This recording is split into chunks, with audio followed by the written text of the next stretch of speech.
way I think about this stuff is if you're not like getting out there and trying to be all you can be and working as hard as you can for your family and whatever that you're doing, I actually think you're selfish. And what I mean by that is because that doesn't affect just you, that affects everyone around you by you making all of those choices. So it's not just you that it's affecting everyone that's basically around you. No one teaches us about money. Our teachers don't teach us. High school doesn't teach us. Primary school. No one teaches us besides these gurus that are on the internet or writing books. Yeah, and like funnily enough, just going back, like I dropped math in year 10. Like I was that kid in school where I was like, I'm not going to use trigonometry in my life. Oh, 100%. And I dropped math in year 10 and I'm a financial advisor now. Like, go on figure. Who goes to figure And like that I said, I'm not good at maths, but the only maths I'm good at is numbers with the dollar sign. Yeah.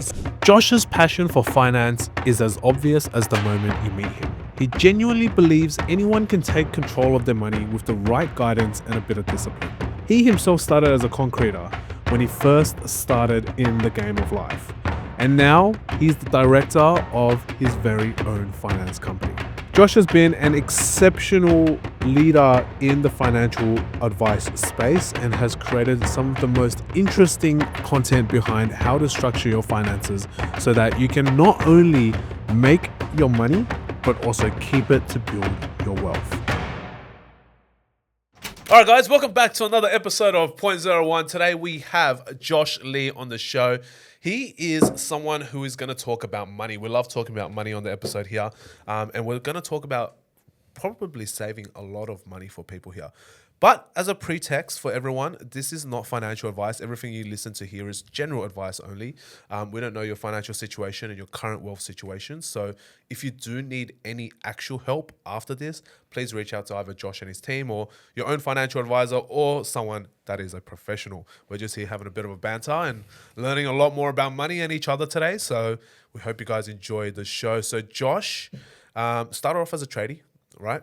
Yep. And now is quite successful. Would you be classified as a financial advisor? What would you be classified as? Financial advisor, that's my day-to-day, and that's what I would call myself. And you've done quite well for yourself. I've seen a lot of your content. I think you're a very smart man. You've got everything well structured. A lot of your content is actually very, very helpful. It's helped me a lot personally as well.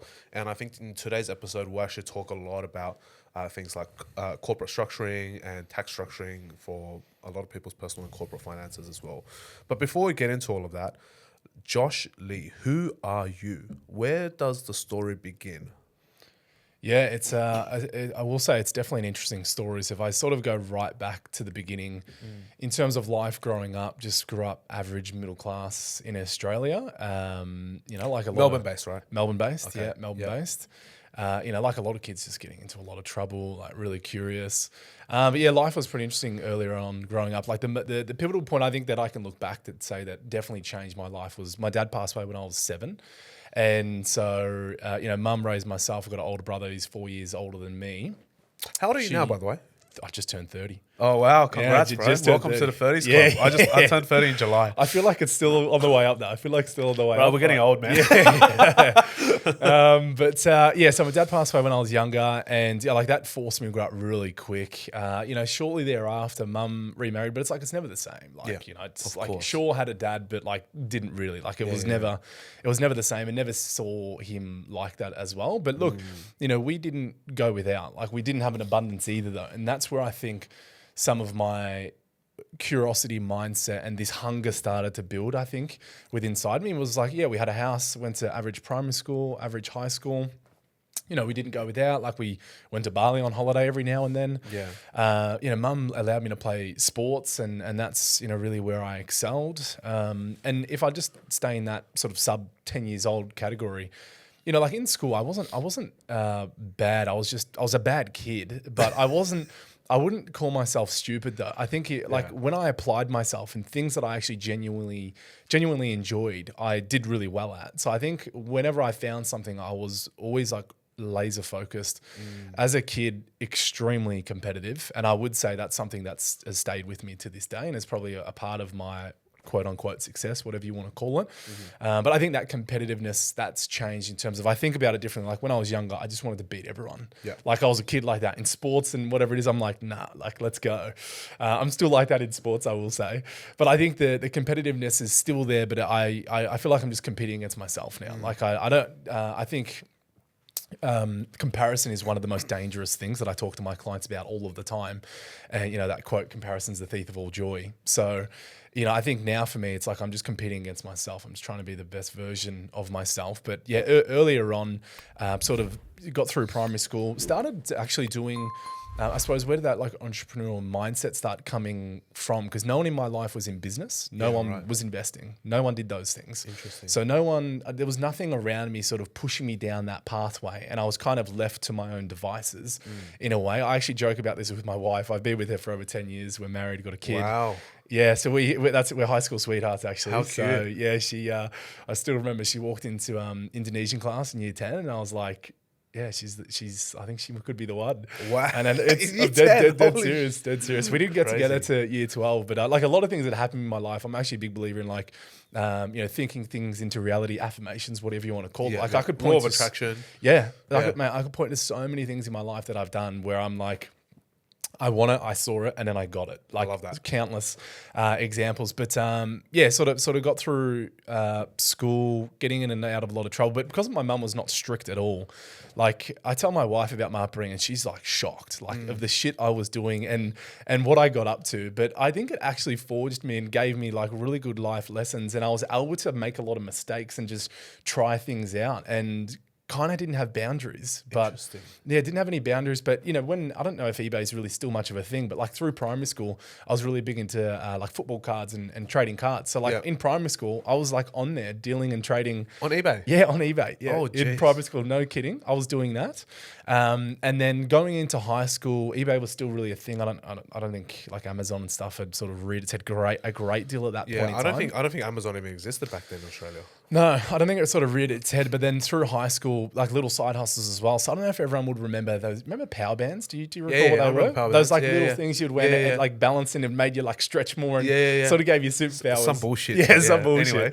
But they were like $60, $70 retail in the stores, I think. And I was Yeah. getting them on eBay for like $5 from China. Yeah, and then yeah, selling them for like 50. Yeah. So I was like that kid in high school, like just selling shit out of my, out of my You're a locker. hustler. You're a hustler. Yeah, I always was. And I think where I look at a part of where that came from was like this not having, for sure, like not having growing up. But because I wasn't around wealth or money, I would actually just watch movies and see people with, nice cars or a big house. And I'm like, why can't I have that? Why can't I have that for my family? And that's just where this like real hunger come in. But again, there was no one pushing me anywhere to pursue something, and I was just left to my own devices. So if I pause that for a moment, when I was about 12, another pivotal point sort of happened in my life. I was a bad kid, getting into a lot of trouble. I didn't really have any sort of a direction like a lot of kids do. And I was actually thinking about it before I got here. I reckon in another universe, I could have went down a very different pathway and been successful in probably the wrong ways in a lot of things is where my life actually genuinely could have ended up. But around 12, like without having like a strong father figure, I think that's a critical part to it. But I got involved in martial arts, and I tell you what, that like straightened me out big time.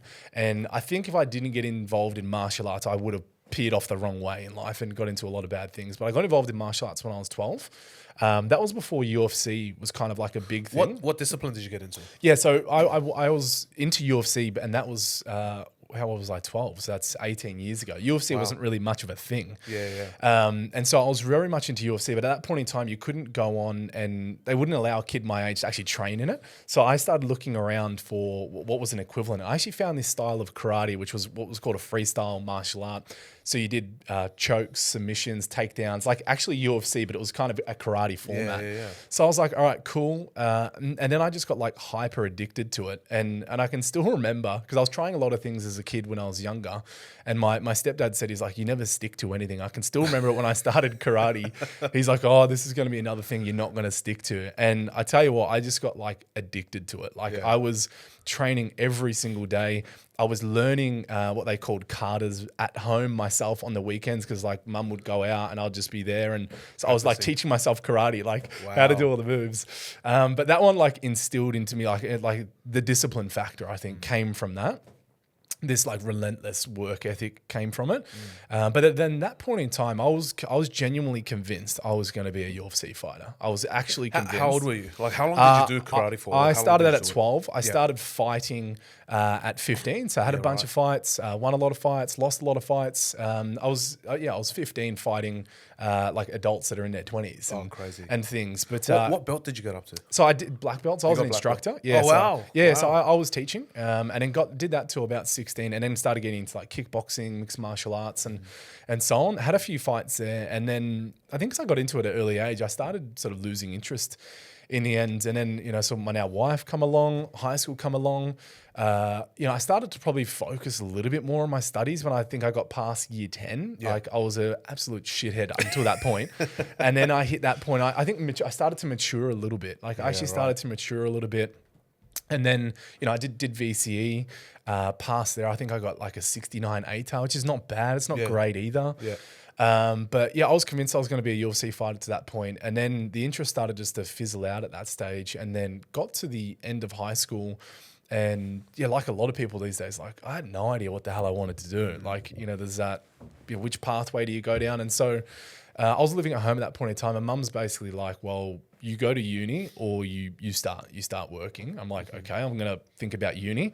And so I was actually decent at legal studies, weirdly enough. I was really good at PE and sport and so on, but I was decent at legal studies, and one of my friends mentioned criminology, and I was like, yeah, that sounds pretty cool. So lo and behold, I enrolled into a criminology degree, deferred within 6 months because I was like, this is just 6 crap. months, that was it. Yeah, I was gone. I didn't get through the first subjects. That's actually a point to note. You got to be very careful of doing that, because I actually racked up a HECS debt from it, even though I didn't even complete the units, because I think they call it the census date, and I got past that date. And so I'd still accrued some HECS debt, and that turned out to nothing. So deferred straight away. And then mum's like, well, you got to start working. My older brother, he was a concreter. So I was never afraid of working hard. And I was like, okay, I've got no idea what the hell I want to do right now. On Seek, concreter, no experience, let's go. I actually applied, and I was on site within a couple of weeks. As a concreter. And I actually did that for about two and a half years. I think the only reason I stuck at that, I was working for this little business, two Italian brothers, and it was just like a family-run business. It was like they were just great guys. Like I think that's the reason I stuck at it, because concreting is not an easy gig. 100%. It's a tough 100%. slog. 100%. And at that same point in time, because of my martial arts background, I was actually in security, so I did a lot of security work. So you did concreting during the day and security at night? Yeah, so I did that. Actually did some personal bodyguard work and things, which is really random, but. Got to do some of that on New Year's and walking around with people. So I did that all through some clubs, some pubs and things. So I was fresh 18, 19 doing that stuff. But I really wanted to earn money at that point in time. I was I'm willing to do whatever I can to basically earn money. So I was can work hard. Security. And I remember one time I was actually telling some of my staff about it a couple of months ago. There was one point there where I think I worked 28 hours straight one day, where I can still vividly remember it, where I was working security at this RSL from 5 p.m. through to 3 a.m., which was a terrible shift. And then I was working as actually a maritime security guard at the port in Melbourne.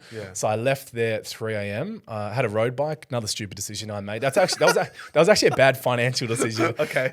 We got a bad loan when I was 19. And if you can picture Grand Theft Auto riding around with your singlet and my girlfriend on the back, that was literally us. So I don't know how we didn't hurt ourselves, but got on my bike, get home at 4 a.m. and then I had a shift in the city around sort of 4:30.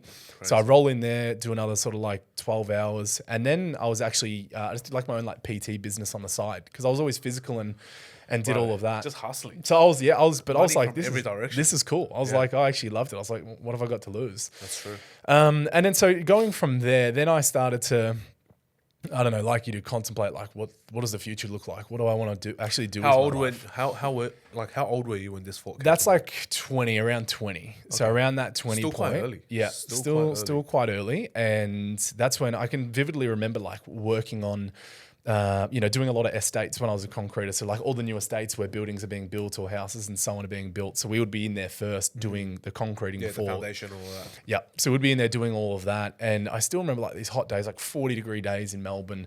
I'm out on site. That's pretty rare, isn't it? It's I tell you what, when it gets going, it's a tough gig. But when that would happen, I was just sitting there, I'm like, fuck, is this the rest of my life? Like genuinely. And like I look at my boss and he's an awesome dude. I still speak for him from time to time, and he's like built for it. He's this old school Italian, like he's built for it. It's a family run business. Like I don't hate on anyone and what they do. Like that's his passion. That's what he does. But I was like, this can't be my life. Like this couldn't be it for the rest of my life. And then I remember coming home. And so I like hop online and I'm like, okay, like I'm always interested about investing in money. I'm like, there's got to be something there. Look online and then I discover financial planning. I'm like, okay, career path, but never have I worked in an office in my entire life. Don't like have a suit, got like nothing. And then I found a job that would actually take me in with no experience. Interesting. And that was 2017, late 2016. Yeah. So I actually, through that time, actually, I forgot to mention, when I was a concrete, I actually started studying business online at Swinburne. So I did a business degree in accounting. The reason being is because I thought I always wanted to be in business in some way, shape or form. So I was like, all right, why don't I actually learn about business? And accounting's, mind you, was never the degree I wanted to do. Financial planning didn't exist as a degree at that time. So I did an accounting degree, which, mind you, I would say, for anyone wanting to be a business owner, understanding basic accounting principles is like 101. You should know that stuff. You still need your accountant and your team around you, but you need to know that stuff. So I was working full time, doing all that work that I was saying before, and then I was studying full time at the same time. So it was an absolute grind. Like weekends didn't exist. Like social life was nothing. But yeah, got through that degree and then entered the financial planning. Was that a 3-year degree or was that like it was like three and a bit years. So studying full-time rate. It's like a proper online bachelor's then, right? Yeah. Wow. So I did my Bachelor of Business, majored in accounting, and then got my foot into the industry at this firm on St Kilda Road and knew nothing about the industry. So I was like, these guys are going to take me with no experience. I'm like, let's go. Yeah. So, rocked up, probably looked like I didn't know what was going on, which was the case. And, but lo and behold, that first firm I worked at, they were one of the first firms to get hit by ASIC, but I didn't know because I knew nothing. What was that called again during the Commonwealth? Oh, there was the Royal Commission. The Royal Commission. That was 2019, but this was pre that. So these that. guys were doing the wrong things way before all of that. And they then got pumped.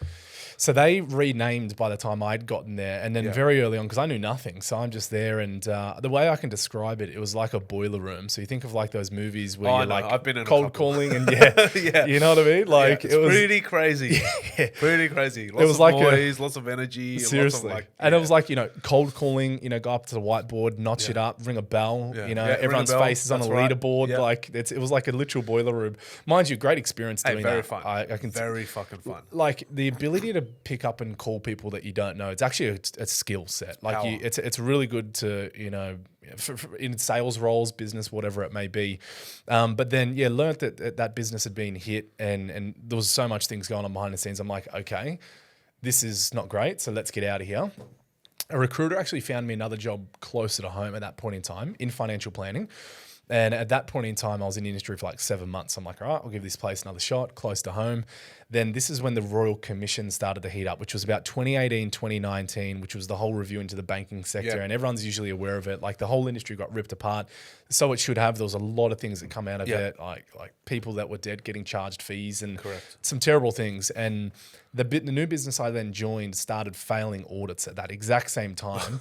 And all I was actually doing at that stage was like pushing product onto people like insurance. You get commissions from that, moving their superannuation fund around. And I'm like, man, this is so boring. I'm like, this is not actually financial advice. Like, we're not helping people with their money, their tax. We're not doing much investing. I'm like, if this is advice, like this is not me. Yeah. And so the recruiter that actually got me that job was then like, Josh, I've got to get you out of here because they're failing audits. And I'm like, yeah, you do. But then at that point in time, I'm like, this will be my third firm within like a year or just over a year. And so I'm like, I actually was contemplating if advice was for me at that point in time. And I was like, all right, there was a firm just off Toorak Road around Hawthorne in Melbourne, not near where I was living, but I'm like, all right, let's give it a crack, give it one more shot. And that's now the firm I'm an owner in. So there's a good story here. And so I go in there for an interview. My business partner, Steve Sloan, I still remember he interviewed me, and what am I at that point in time? What am I, 21, 22? Oh, early 20s somewhere, still. yeah, Sure. somewhere around there. Then I still vividly remember it's like that standard interview question, like, well, where are you going to be in 2 or 3 years? Where do you want to be? And I just said, look, I will be your business partner, or I'll be starting my own business. Like I knew what I wanted to do. And going back to that point of like affirmations, for seeing things that I wanted. Literally 3 years later, I bought into the business, became a director. Wow. So he actually started the business back in 2012. So I was in high school at that point in time. He was a sole owner up until that point in time. And it was a matter of like, do I go out on Is my he an own older here? bloke? Yeah, he's in his late 40s. He's in his late 40s. So it was a matter of, do I go start from scratch here, or can I buy a chunk of this business and we can create this into something bigger and better ultimately together? And the way I always thought about it is like, look, do I want 100% of something that could be quite small? Sure, I could scale it. Or do I want still a good chunk of something but is way bigger? You know, a big chunk of something worth $1 billion, or 100% of something worth 5 or 10 million. You know what I mean? Like that was the way we both actually thought, because it went both ways in terms of he was giving over.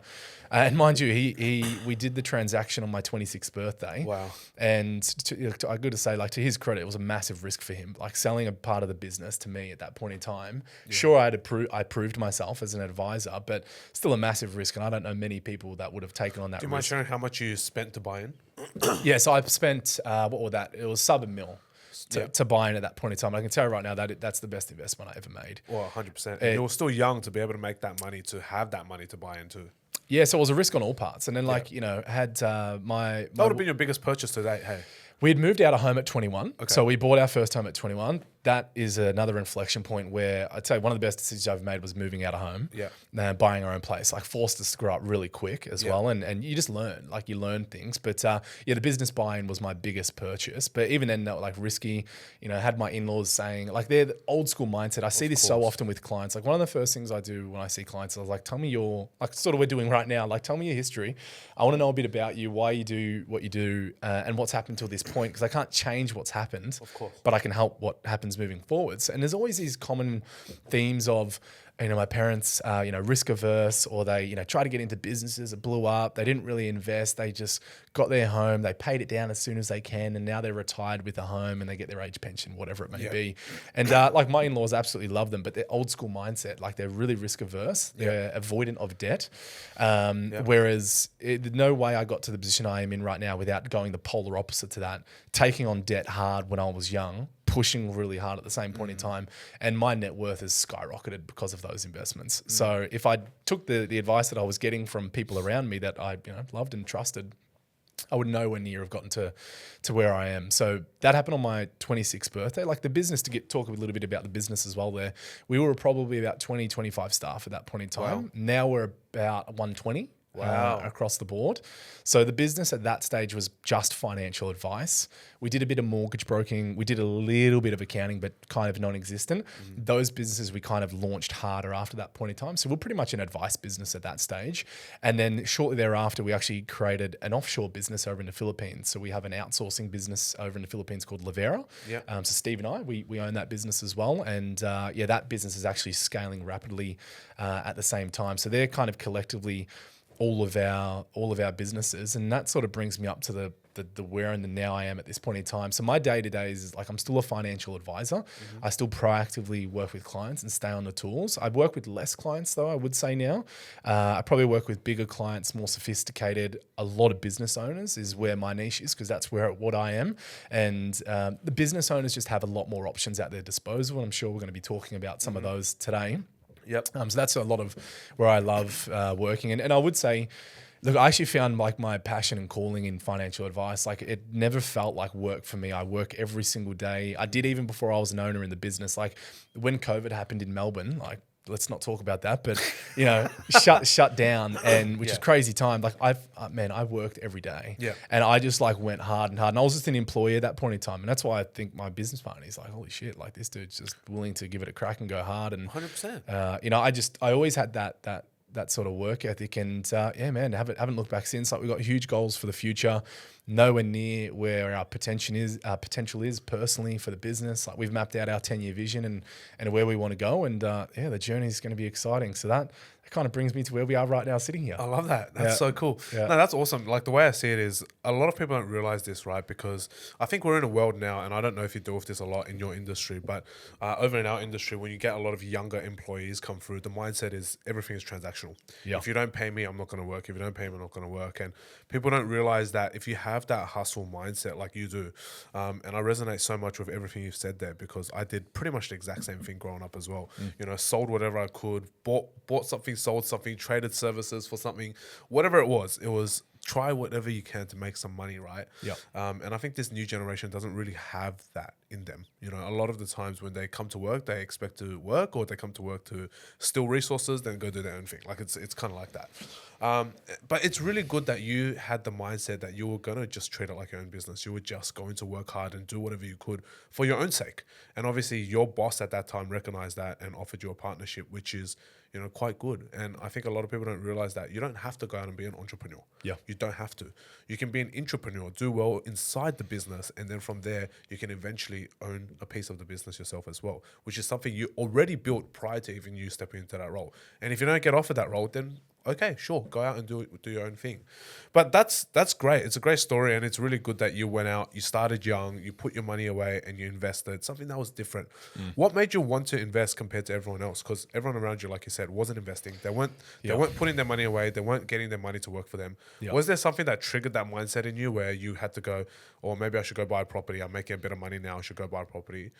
Probably 10 years ago definitely is very different to where it is today. Yeah. Much harder to enter the market now if you're a 20-year-old. Yep. Versus when you were a 20-year-old 10 years ago. Yep. But what was that mindset for you to go, hey, I'm going to take my lump sum, 100K savings, 200K savings, whatever it was at the time, and go, I'm going to go and get a mortgage that's worth $500,000, $2 million, $500,000 to $1 million.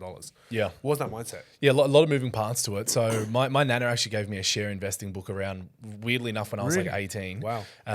So she when I said like no one around was investing, like she put a few thousand into the share market. Yeah. So she was like, hey Josh, I've got a share market book. I'm like, this is when I was concreting. I'm like, I read that. And I actually started buying shares around about age 19. What was your first share? I've done a video on it. So really? Yeah. My first ever share I purchased was A2 Milk. Okay. Yeah. How did that go? And mate, it actually, I had no idea what I was doing, but I seen it on the shelves at the supermarket. Yeah, so I'm you like, saw the brand. Yeah, I'm like, A2 Milk, let's go. And I bought it at about $1.60. I rode that thing up to about $20. Oh, Now, shit. That's not normally how your first investment goes. Yeah, of it's course. normally not like that. Yeah. But I think I put in like $5,000 or something like that. And You rode a 20Xer. That's pretty fucking yeah, good. I sold. Luckily, I sold out a chunk around I think like $16, $17. It's come off a lot since then. So I sold out a lot of it, and then I actually sold the last of it because this is a point which we'll talk about a little bit later. From an asset protection point of view, I basically own nothing now. Right. Besides, I left one A2 Milk share in my name. So Just if one. anyone come after me, they can go for that one A2 Milk Yeah, share. yeah. Because it was the first share I ever bought. I was like, I got to hold on to this thing. But that was my first ever investment, and I actually used my share market investing initially to get me into the property market. Interesting. So Yeah. it was the A2 Milk that bought a house. Yeah, pretty much. So I bought a few other shares, and then when we wanted to, the buying the home thing was an interesting one actually, because we weren't actually actively looking, and then there was this one point in time where I was living with, I've got a half sister actually, because mum remarried, and she had a daughter, so my half sister was at home, brother was kind of off doing a lot of bad things, and I was kind of just getting over being at home at that point in time. And I said to my wife, Alana, she wasn't my wife then, I'm like, all right, we've got to get out of here. Yeah. Started looking around. And this is another weird, like, again, affirmation. When I was younger, I always thought of having a property that was on a decent block, that was surrounded by black gates. And I'm seriously being honest here, it had like thorn bushes around it, because I don't know, I had this weird concept around like having Safety. a secure home. Security, I don't know what Not the white picket fence, but the black steel yeah, gate. black steel fences, and it was, I don't know, it's so weird. And then, no kidding, we're looking, and then we find this property. It's on 1,500 squares. So that's a big block. That's a fucking big block. Yeah, it's a big block, and it was about about 45, 50 Ks out of the CBD. So not like way Which out. side? If you know West, Melbourne, east? southeast. Southeast, okay, yeah. I've got people now from like high school, and they can't even afford that area now. Like they're buying way. Like that sprawl is pushing really far out in Melbourne. But West southeast is what, like Glen? Glen? Glen? Yeah, I used to live in Mount Waverley, around Glen Waverley. Absolutely love that area. Yeah. So we were in there for a while. But yeah, the property that we found, like no shit, like it was a big block, brand new house on it. black fence around it, and it had thorn bushes around it. I'm like, what Bro, is going on here? crazy. We went to auction. We knew nothing about an auction. Didn't Yeah. even have finance approval. Bid it and won it. Wait, so how does that work? You didn't have finance, so Well, I didn't know. I actually didn't know that at that point in time. Like, I'm 21. I think a lot of people don't know how to invest into property as well. Let's actually talk about that too. Yeah. Because I think property investment is obviously a big topic that a lot of people talk about. Yeah. But a lot of people actually don't know the process of it, right? And, Yeah. and much like you, they would have rocked up, and this is a common story, I'm sure real estate agents would agree, Yeah. that people rock up, they bid, they win, and they go, well, what the fuck's next? Yeah, They don't yeah. realize that you got to pay the deposit now. They don't realize that if your finance is not approved, you got to come up with it. Yeah. So we had to it's scramble. crazy. Like, Yeah. we scrambled. Like, we won it. We purchased that property at about, I think it was about 560 grand or something Yeah. like that. So yeah, it's worth a lot more. 1,500 square meters. Yeah, That's fucking, like we put in that's gates great. across the whole front, had a couple of big dogs, so like I felt like a king. And it was Yeah, on a yeah. little hill as well, looking down at Oh, I'd houses. love that. So I'd for love our that. first house, I was like, this is cool. Like Yeah. this is actually really cool. We still hold that property. Yep. But yeah, we got into the property market early. I'm a big fan of property. When Yep. like clients always ask, like, what do I do? Do I invest in shares? Do I do property? Am I doing business? I'm like, do all of them Yeah, if you do can. everything if you can. Yeah, 100%. don't just do one. So 100%. I'm not just like one on one of them. I'm doing all of them. Yeah. But yeah, so talking about that, got into the property market pretty early and was investing in shares the whole time. What was the other part to the question that you? So I'm just trying to think. Well, I was going to say more so like for this one is when you got into this market, right? And, the why. yeah. Well, not just that, but like Yeah. when you got into the market through the auction, you Yep. obviously went through, you bought the property, you went, Yep. okay, cool. You bid for it. And that whole thought process of why you went into the property and also like what you were thinking in terms of investing, right? Like why would you want to invest? If it's just straight Yep. like law of attraction, that's crazy. Yep. Right? There was no logic behind it. It was straight emotion, law of attraction. You saw it, you wanted it, you got it.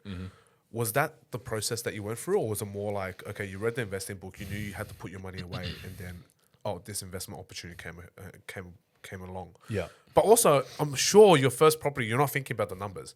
You're not thinking, oh, I wonder what the growth potential is. I didn't research the suburb. I don't even know how it's going to grow. You just went, fuck, it's got the rose bushes out the front, you know? Play gates are there as Yeah, well. exactly. Yeah, no, kind of all of the above with it. So, but very early on, when I entered the financial planning industry, though, I was actually hell bent on learning as much as I could about investing, growing wealth for myself. Like, Yeah. because I wanted to do it for my family. Always wanted to have a family. Like, we got a 1-year-old, my son, and we're gonna have a couple more kids. Yep. And so I got to industry first. I actually wanted to learn it all myself and apply it. So that's why I was doing it to begin. Like, that was my why. But then when it got into like now, it's like, well, I've done all of these things for myself. Like, yeah, sure. If I sold everything, can I have financial freedom? Yeah, cool. But it's like, a minute later you're bored. So it's like, that's not a reality. But then, that's now translated into how do I apply that to everyone else that I come into contact with. So all of my clients. But yeah, very, very early on, it was about like scaling and building wealth rapidly. Because I actually always had in my mind by 40, I want to have a certain net worth. Yep. Never want to have to think about money or anything again. Now that I've gotten older and matured, that has changed. I would say a little bit, but very early on, it was about I just want to get as much money and build as much wealth as I can, Which is quickly, fair, to be honest, very, very fair. as quickly as I can, and that was why we actually got into the property market. We didn't know the numbers at all. That's why we got into business. That's why we were investing. But yeah, it come from no one in my family. That's if I dig down to the core of it, it was from not having those things when I was younger. And I guess my relationship with money, investing, whatever you want to call it, is it just gives you choice and it amplifies. If you're a dickhead, like it's going to make you more of a dickhead if you have more money. If you're a good person and you mean well and you want to do well for people around you, having more money gives you more optionality and freedom to do those things that you love, support the people that you want. And that's genuinely my relationship with it then at this point in time. And sure, there's it's actually dangerous. I think I see some clients do this where they're just on this active pursuit for more and they don't know what more actually means and they just keep on going and going and going. I think I'm past that at this point in time. But yeah, sure, still building, still actively investing and still got like massive goals for the future. But if I put it down to the why, it was because we didn't have it when I was younger. I wanted choice. I wanted, abundance and freedom for my family. And that's what triggered it all and got me moving. And well, now I'm 30 as well, so I'm out of my 20s. Yeah, so 30s, bro. It's another decade to play along. But like I was talking about it a couple of months ago with someone. I think it's like the Alex Hormozi quotes. It's not my quote at all. And It goes something along the lines of like two ways people go through their 20s. You either work them up and you become an underlived 30-year-old, or you you either I'm trying to think how it goes. Yeah, you either work them up and you become an underlived 30-year-old, or you live them up and you become an underskilled 30-year-old. So I went the other way. I worked and pretty much neglected my social life and everything through my 20s. Like cut out all of my friends really early on. That was actually another pivotal point I will say is negative people around you and who you surround yourself with, massive impact on your future. But I pretty much worked up my 20s, as opposed to I look at a lot of people, and again, not from a comparison perspective because I just see it.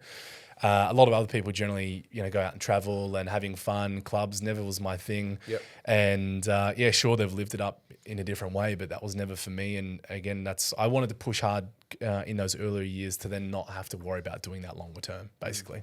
No, I agree. I'm very much on the same sort of pathway as you. In the 20s, a lot of sacrifice, a lot of social sacrifice, a lot of grinding. 18-hour days, very standard, very normal. Like people aren't used to that sort of stuff. Yeah. And then now entering 30s, I truly believe that I'm at the starting line, not the finish line, but the starting line.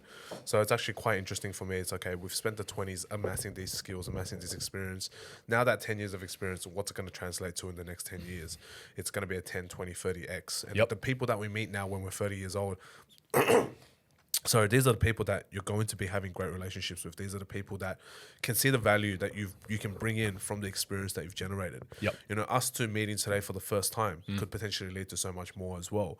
And people don't realize this, is that if you spend your 20s doing the wrong things, when the 30s come along, you'll be so underprepared for what the world brings you. Big time. Because now for us guys, now you're a proper man. Now you're getting ready to have a family. Now you're ready to have kids. Now you probably already have kids. Responsibilities change. Your life actually does not double, triple, quadruple. It 10x's when you hit 30 as well. Yeah. The responsibilities, your financial responsibilities, everything changes now. Yeah. So that's quite exciting. Okay, now segue into that topic. I think this is very, very exciting for a lot of people, is the talk of money. It's also very, very scary. I think a lot of people don't come to terms with money early on in their lives. I'm very much like you. We didn't have much growing up. We were from not even a middle class family. We were from a low socioeconomic family. We were so broke to the point where, to some period of time, we actually ate from bins. That's how poor our family was. I come from an immigrant family, so not a lot of resourcing, not a lot of network in Australia. So growing up, it was very much a big struggle for us. So I completely get it. But I came to terms with it, not when I was 7, when your father passed away. I came to terms with it when I was 8 years old, roughly, when my parents had a, proper sit down with me and went, like, I realized at that stage how different we were to everyone else. The kids at school always had the latest Game Boys. They were always playing Pokemon. They had like little Digimon detectors and like little Tamagotchis, if you remember those. All expensive at that stage. We couldn't afford any of those. So I was like, something's very different. And that kind of triggered me to really reflect on the money side of things, much like yourself. Yep. So that's kind of where I want to bring this conversation to now, is money is a very, very important topic. And again, I want to stress this, is that none of what we're going to talk about and discuss today is financial advice. This is literally a conversation between me and Josh, probably using some of my personal examples as examples for you guys to learn from, because obviously I'm real and I'm sitting here and he can hear my situation. But money is something that we really need to stare at in the mirror very, very hard and go, am I doing well or am I not doing well from a financial point of view? I think as a financial advisor, you would have this conversation with your client all the times, and you just got to get real with it. A lot of times we buy things we can't afford. We buy things to look cool that we shouldn't be buying. And I'm sure you see that a lot. People talk about themselves as if they're doing so great. And and like you said, comparison happens all the time. ANZ, NAB, they're always releasing, you're in the top 5% if you have 20K in savings. The average Aussie has $10,000 in savings. They're terrible. And it's crazy, right? You look at it and then you go, I have 50K in savings and I'm 35. I'm doing fine. Yeah. But the reality of it is you're not really doing that fine. If you really know your numbers. So let's talk about it. Yep. From a finance point of view, what are the basics, right? This is just for the everyday, person. You might be just working a job. You might be working a couple jobs. You might be part-timing here, casual there. You might be a contractor, whatever. Yep. For the average individual, let's just say you're between the ages of 20 and 35. A good, solid 15-year run. Yep. What sort of things from a general advice point of view, do you think people should be looking at for their money? And then from there, if you want to seek professional advice, go ahead and do that, or do your own research before you make a decision. But from a general point of view, what do you think are the sort of wealth building like steps that someone should take once they hit like 18 onwards? Let's just call it, you're an adult, right? 18 onwards, what sort of money steps should you be taking? Yeah, obviously, the earlier you start, the better off you're going to be. Like, we have a financial literacy program we do in schools. So we get in. Very cool. Yeah, we don't charge for it. Like, there's one of the key parts of like the business longer term is like want to infiltrate the schooling system. And basically, again, it's like I wasn't taught any of this stuff in school. It's like, agreed. No one teaches us about money. Our teachers don't teach us. High school doesn't teach us. Primary school, no one teaches us besides these gurus that are on the internet or writing books. Yeah, and like funnily enough, just going back, like I dropped math in year 10. Like I was that kid in school where I was like, I'm not going to use trigonometry in my life. Oh, 100%. And I dropped math in year 10 and I'm a financial advisor now. Like, go and figure who goes to figure. And like I said, I'm not good at maths, but the only maths I'm good at is numbers with the dollar sign. Yeah. So, but going back to the earlier start, the better off you're going to be. So, like in our financial literacy program, like I'm preaching all of these things to the kids. So, the biggest one though is like, it's the boring old, like you got to get educated yourself. Like you can't put your head in the sand and like, sure, you can get a financial advisor. Definitely you want to start outsourcing these things at some point in your life when you get to a certain extent. But you just got to stick to the basics earlier on. Like, what's the best investment you're ever going to make? Well, it's yourself. How do you do that if you don't have money? Well, consume things on social media. Look at the generation that we're in now. You got social media. Every platform has billions of hours of content. Yeah. If they follow either of us, there is already literally hundreds, if not thousands of hours of content there for them to consume about any field that we talk about in itself, let alone the other people that are 50,000 times more successful than either of us, right?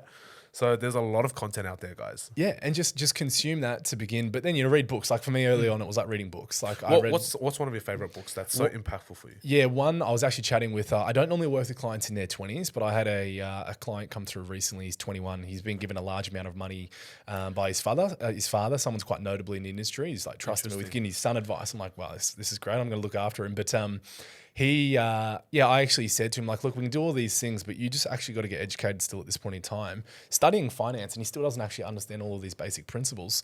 So the one that there's a few, but if I talk about one that probably changed my life a lot was the Think and Grow Rich by Napoleon Hill. That one's more of a mindset, so I won't go too much into that. Yeah, correct. But from an investing point of view, for me, it was Peter Thornhill. He's an Australian author, Motivated Money.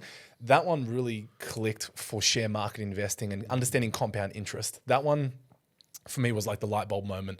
When I read that and I understand compound interest and how that works, that book was amazing to explain that. So that one was a great one if you want to start investing. Like everyone, the thing is, if you're going to invest in property, you can't start at like a micro level. It's not like you can. It's not possible. No, you can't take. Well, you can in ways, but you can't take $500 and then go buy a $500,000 property. It's not possible. Correct. But you can take 500 or even less now with all these micro investing apps, and you can start investing. So I was the same. I started with Raise, which was Acorns at the time. Yep. And then Spaceship as well. Yep. And then even now, I still have auto recurring deposits that can go into these sort of platforms, and there's a lot of them out there nowadays. It's never been easier, and I think sometimes that's actually a problem because there's too much choice for people. Correct. Whereas in the past there wasn't. Like we were saying before, there's all this social media that you consume and all this education's floating out there, but everyone's like, screw it, like I'm not going to do it. Another conversation though, but starting off investing as soon as you can, better off you're going to be. But if I talk to the core fundamentals of it, it would be talking to young people that your first jobs, you're not going to be earning the most dollars. Like you're virtually getting paid to learn at that point in time. So don't think about that at that stage. Like just get your foot in the door.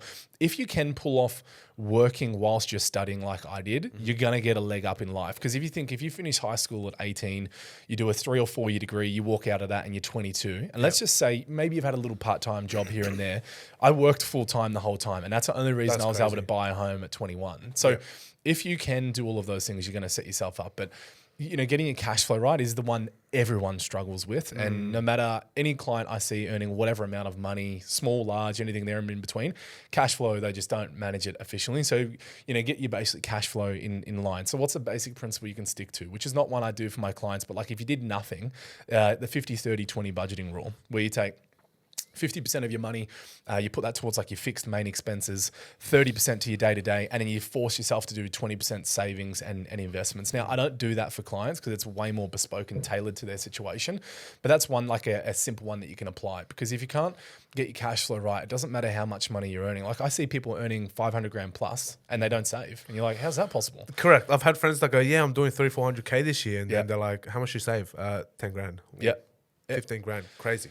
Lifestyle creep is a massive one. So, you know, that's the one I commonly see. Earnings keep going up. Lifestyle keeps pace at the same time. Lifestyle creep, it's a killer. But, you know, getting your cash flow right, opening up an investment account and just starting at a tiny level to begin. Like you don't have to start with thousands of dollars.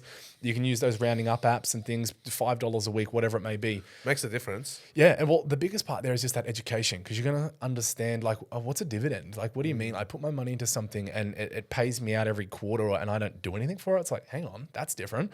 So I used to always, again, going back to when I was younger, I used to like dream of having money being made whilst I was sleeping. And I didn't. Passive income, right? I've never thought of that until this point, but that was, I think, my like thought to the share market. Like I look back and it's like, that's what I'm now doing. Like I've got these investments and they make money no matter what I do. And that's something I was thinking about earlier on. But cash flow, start investing. And they're basically your principles. And then the debt is the big one you've got to be very careful around though as well. Like for me, when I was 19, I took out this motorbike loan, got a road bike. Like a terrible interest rate. Like I got shafted, like 19 years old, knew nothing. Yeah. And so they see me coming from miles away, the salespeople, and Easy I got as. the worst loan deal you could ever think of. But yeah, using debt, that's one that can really hurt you on the earlier days. And you know, bad debt, like what's a bad debt? And what do you mean? What's a good debt? Like how can debt be good? Let's talk about it. Like a bad debt would be like my motorbike loan. It's a depreciating asset. Could have killed myself for one, but high interest rate at the same time, no tax deduction for it. Car loan, credit card, personal loan. Your home loan on your home you live in is a sort of one that sits in the middle, which I can talk a bit about. But then it's like, all right, what's a good debt example? You could actually say your study debt, like your HECS debt is a good one. If you're not like me, where you go and do a course and then you don't use it, like a criminology degree that I went and studied. Like if you actually, for me, like I've done my accounting degree. I then went on and did my master's of financial planning. So I've sort of hit the top that I can in my industry. And I just did all that through HECS. I've paid it all off, thankfully. And that's gone. But that's like a form of what I'd say good debt, because that excelled me and was kind of my ticket to the table. I need that stuff to be in my industry. So form of good debt. And other forms of good debt would be like using debt to buy an investment property. You can go into the share market with debt as well. That usually helps when you have property behind you. There's other Do you think ways. that's a little dangerous for people who are just getting started if they want to use debt to get into the share market? I wouldn't be doing it. No, you don't do it from the beginning. You're starting off on those small. I would say when you start to build up your assets, and if you're using debt, your cash flow has to be in order. So whenever I speak to any of my clients and we're talking about buying investment properties, whatever it may be, you know, like negative gearing, people don't understand what negative gearing truly means. It means you're losing money on a property, even though you're getting a tax deduction, you're still losing money. Of course, you're losing physical cash to gain invisible returns. I guess. It's so negative gearing, like using debt, cash flow has to be in order, because you don't want to get yourself into a situation, because compound interest works two ways. Compound interest works on the wealth accumulation. So you're investing, it's like I always explain it to clients like a snowball. You push that snowball down, it starts off tiny and then it just accrues and you know, $500 a month over 30 years, like would blow your mind what that would turn into, or $1,000 or $5,000, whatever it may be. You know, I set up an investment account for my son who's now 1, and Crazy. you know, I put money into that now. It's like, you know, he's a year old and it's already about $12,000. Like that thing, crazy. You know, that thing will balloon. Like that's going to balloon. We're using that for different purposes. By the time he's 21, it'll be worth $1 million. Yeah, no, seriously. Yeah, like it actually would be. Seriously will be. But using debt, you've got to be really careful around, get your cash flow right. But if you stick to those basic principles, nevertheless, to begin, like that's from an actual financial standpoint. But the bigger overarching theme to all of that is you actually have to try and figure out why you're doing it though. Like earlier days, like you're just doing these things for whatever reason, like I'm investing, I'm buying crypto or whatever it is. But then you need to actually start thinking about like, what's the end goal here in mind? Because then you're kind of doing it for the sake of it and doing the reps. And it's like, why are you doing all of these things? And you're sort of, it's like, you know, you're catching a plane to a destination. You don't even know what the destination is. Like, do you do that? So maybe some people do that. I don't, but it's the same thing. Like you got to know what that end destination is in mind. But earlier on, investing, cash flow, debt, and then you start getting into the more complex areas like what structures are you investing in? tax is a big one when you start to build up your wealth. So you want to get those structures right from the beginning. And I'm happy to talk about like how I've done that for myself and how I've had to shift assets around at the same time, because you don't want to get too far down the line of your investment journey and you've maybe invested all in your own name, or you're a business owner. I've seen a guy that had 10 properties in his own name and he's in a business funnel where he could be sued, and it's so dangerous. So that would be like your basic step, and then you start getting into the more complex areas like your structures, how you're protecting it all, the succession, and then you start really leveling up using leverage debt to invest, and then the fun starts. Okay, well, let's talk about that. I think that's very interesting. A lot of people don't think that far forwards in finance and wealth. That's also why a lot of people stay broke. You know, I don't know the exact numbers or statistics, but if you Google, you know, the wealth statistics and finance statistics, Australia is one of the richest countries on the planet. You know, we have the most millionaires on the planet. And I think that usually just comes through property. But when we're talking cash flow millionaires, we actually don't have that many. When we're talking asset millionaires, we have a shitload of asset millionaires. And what that tells you is Australia is a country that really, really pushes its people to invest and really pushes its people to build their asset base as well. It's good that we have a super. I mean, a super is automatically an investment into the share market for you as you work, that your bosses pay for. But also on the same side, let's talk about once you've done your basics in finances, you know your basics in wealth, you know how much you make, and I think everyone needs to know this. You need to know how much you make every week. You need to break that down into your after tax, what you actually get to take home, and then you got to break that down into, like Josh said, your buckets. What are your 50, 30, 20? I had a rule growing up as well when I was 17. It was 40, 20, 20, 10, 10. So I had 6 buckets. And that included things like my play fund, my long-term investment funds, my short-term investment funds, and also like a travel fund as well. You know, so I had a couple of different buckets for myself, and I stuck to that for a good 4 years, and that allowed me to save. I also made a dumb decision to buy a car when I was 17. I took a $30,000 loan on a car. What car was it? It was a Civic, bro. It was a Honda Civic. I actually wanted to buy a Supra, and then my dad goes, "No, you're not buying a sports car. You're too young." And then he goes, "Let's go to Honda," and he goes, "No, you're picking this one." And I was like, "Fuck, are you going to pay for it?" No, he's not going to pay for it. You're paying for it. And he made me pay for the bad debt as a lesson. As in, like, this is something that you should realize that if you are going to take debt on something, you have to be able to afford the monthly repayments, which was like $650, $700 a month at that time. Which, when you're working like casual, is still quite a decent amount of money. You're probably making $1,200 a month at that stage, you know, $1,000 a month. So it taught me the lesson of really going, if you're going to take debt, make sure you can afford to take that debt, which is like you were mentioning, make sure your cash flow is strong enough. So next step. Now that you've made a bit of money, structuring, like you said, is very important as a business owner. And I think this segment will help the business owners a lot more. I'm actually looking into this myself right now, which will make it quite a relevant conversation. And also I can discuss this with you quite through my personal experiences from what I've found as well. But for business owners as well, having things in your own name is quite dicey. And I think a lot of guys nowadays, because of social media, are also scared of having things in their own name, because if they get married, they can also lose that as well in the marriage. So let's talk about structuring. What sort of structures have you kind of seen or experienced? And once again, not financial advice. This is literally Josh kind of giving me not live advice, but reviewing kind of our sort of brain waves here with some realistic scenarios, I'd say. So let's talk about some sort of structuring wise for business owners. I know in Australia, let's break it down. There's physical business owners, offline business owners, let's call them, and then online business owners. Online has a lot more strategic advantages versus offline, but let's dive into, I think, the more basic one first, which is offline, right? So the offline business owners, what can you really do to optimize? Let's just say someone comes to you, "Hey Josh, I'm about to start my first business, or I am in business already. How do I optimize it?" What would be an ideal kind of structure for an offline business owner in that perspective? Yeah, pretty straightforward. Like the Australian tax systems, it's actually rather straightforward when you break it down. But the problem is it's not actually taught in schools. One point before I get to the structuring one is around tax, which is this is all relevant. The way I always think about this with people as well is if people can't say they can't save any money, it's like, okay, in whatever situation you are, like there could be situations where that is the case. But for the mass majority of people, the way I explain it is okay, well, what if the government, which they can do at any point in time, what if they put up taxes? You will be forced to live off less and you will make it happen. So let's just imagine the highest tax bracket now, which is 47%. Let's just say it went to 57%. Let's not give the government any ideas, of course. But let's just say it happens. if you're an Australian resident, you're paying that. If you're in the highest tax bracket, which kicks in when you earn over 190K right now, like you're paying that, and you will force yourself to live off more. So what I always say for people with your own cash flow, put a personal tax on yourself. So whether that's the 10 to 20 to 30, if you're living at home, maybe it's 80 or 90%, which is what it was when I was at home. I was saving a ton of money because expenses were low.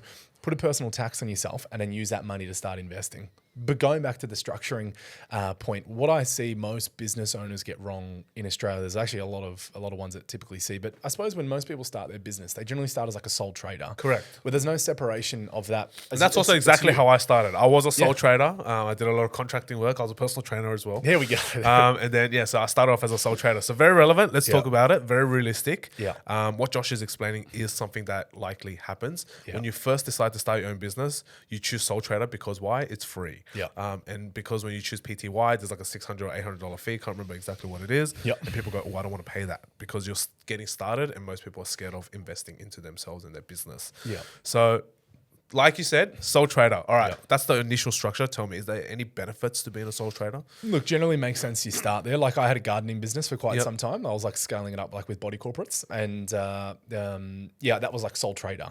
So no separation there whatsoever. But it's like you said, low cost. You know, you go on the website and get a $50 business name or whatever it may be. Yep. You're up and running. You're good to go, and you can start running your business. But that's good to an extent. But there's no separation from you and really the business. All of the money is coming in, and it starts getting messy because people start paying their personal expenses out of the same accounts. They don't set up an actual business account, and it all gets weird. I see that so often.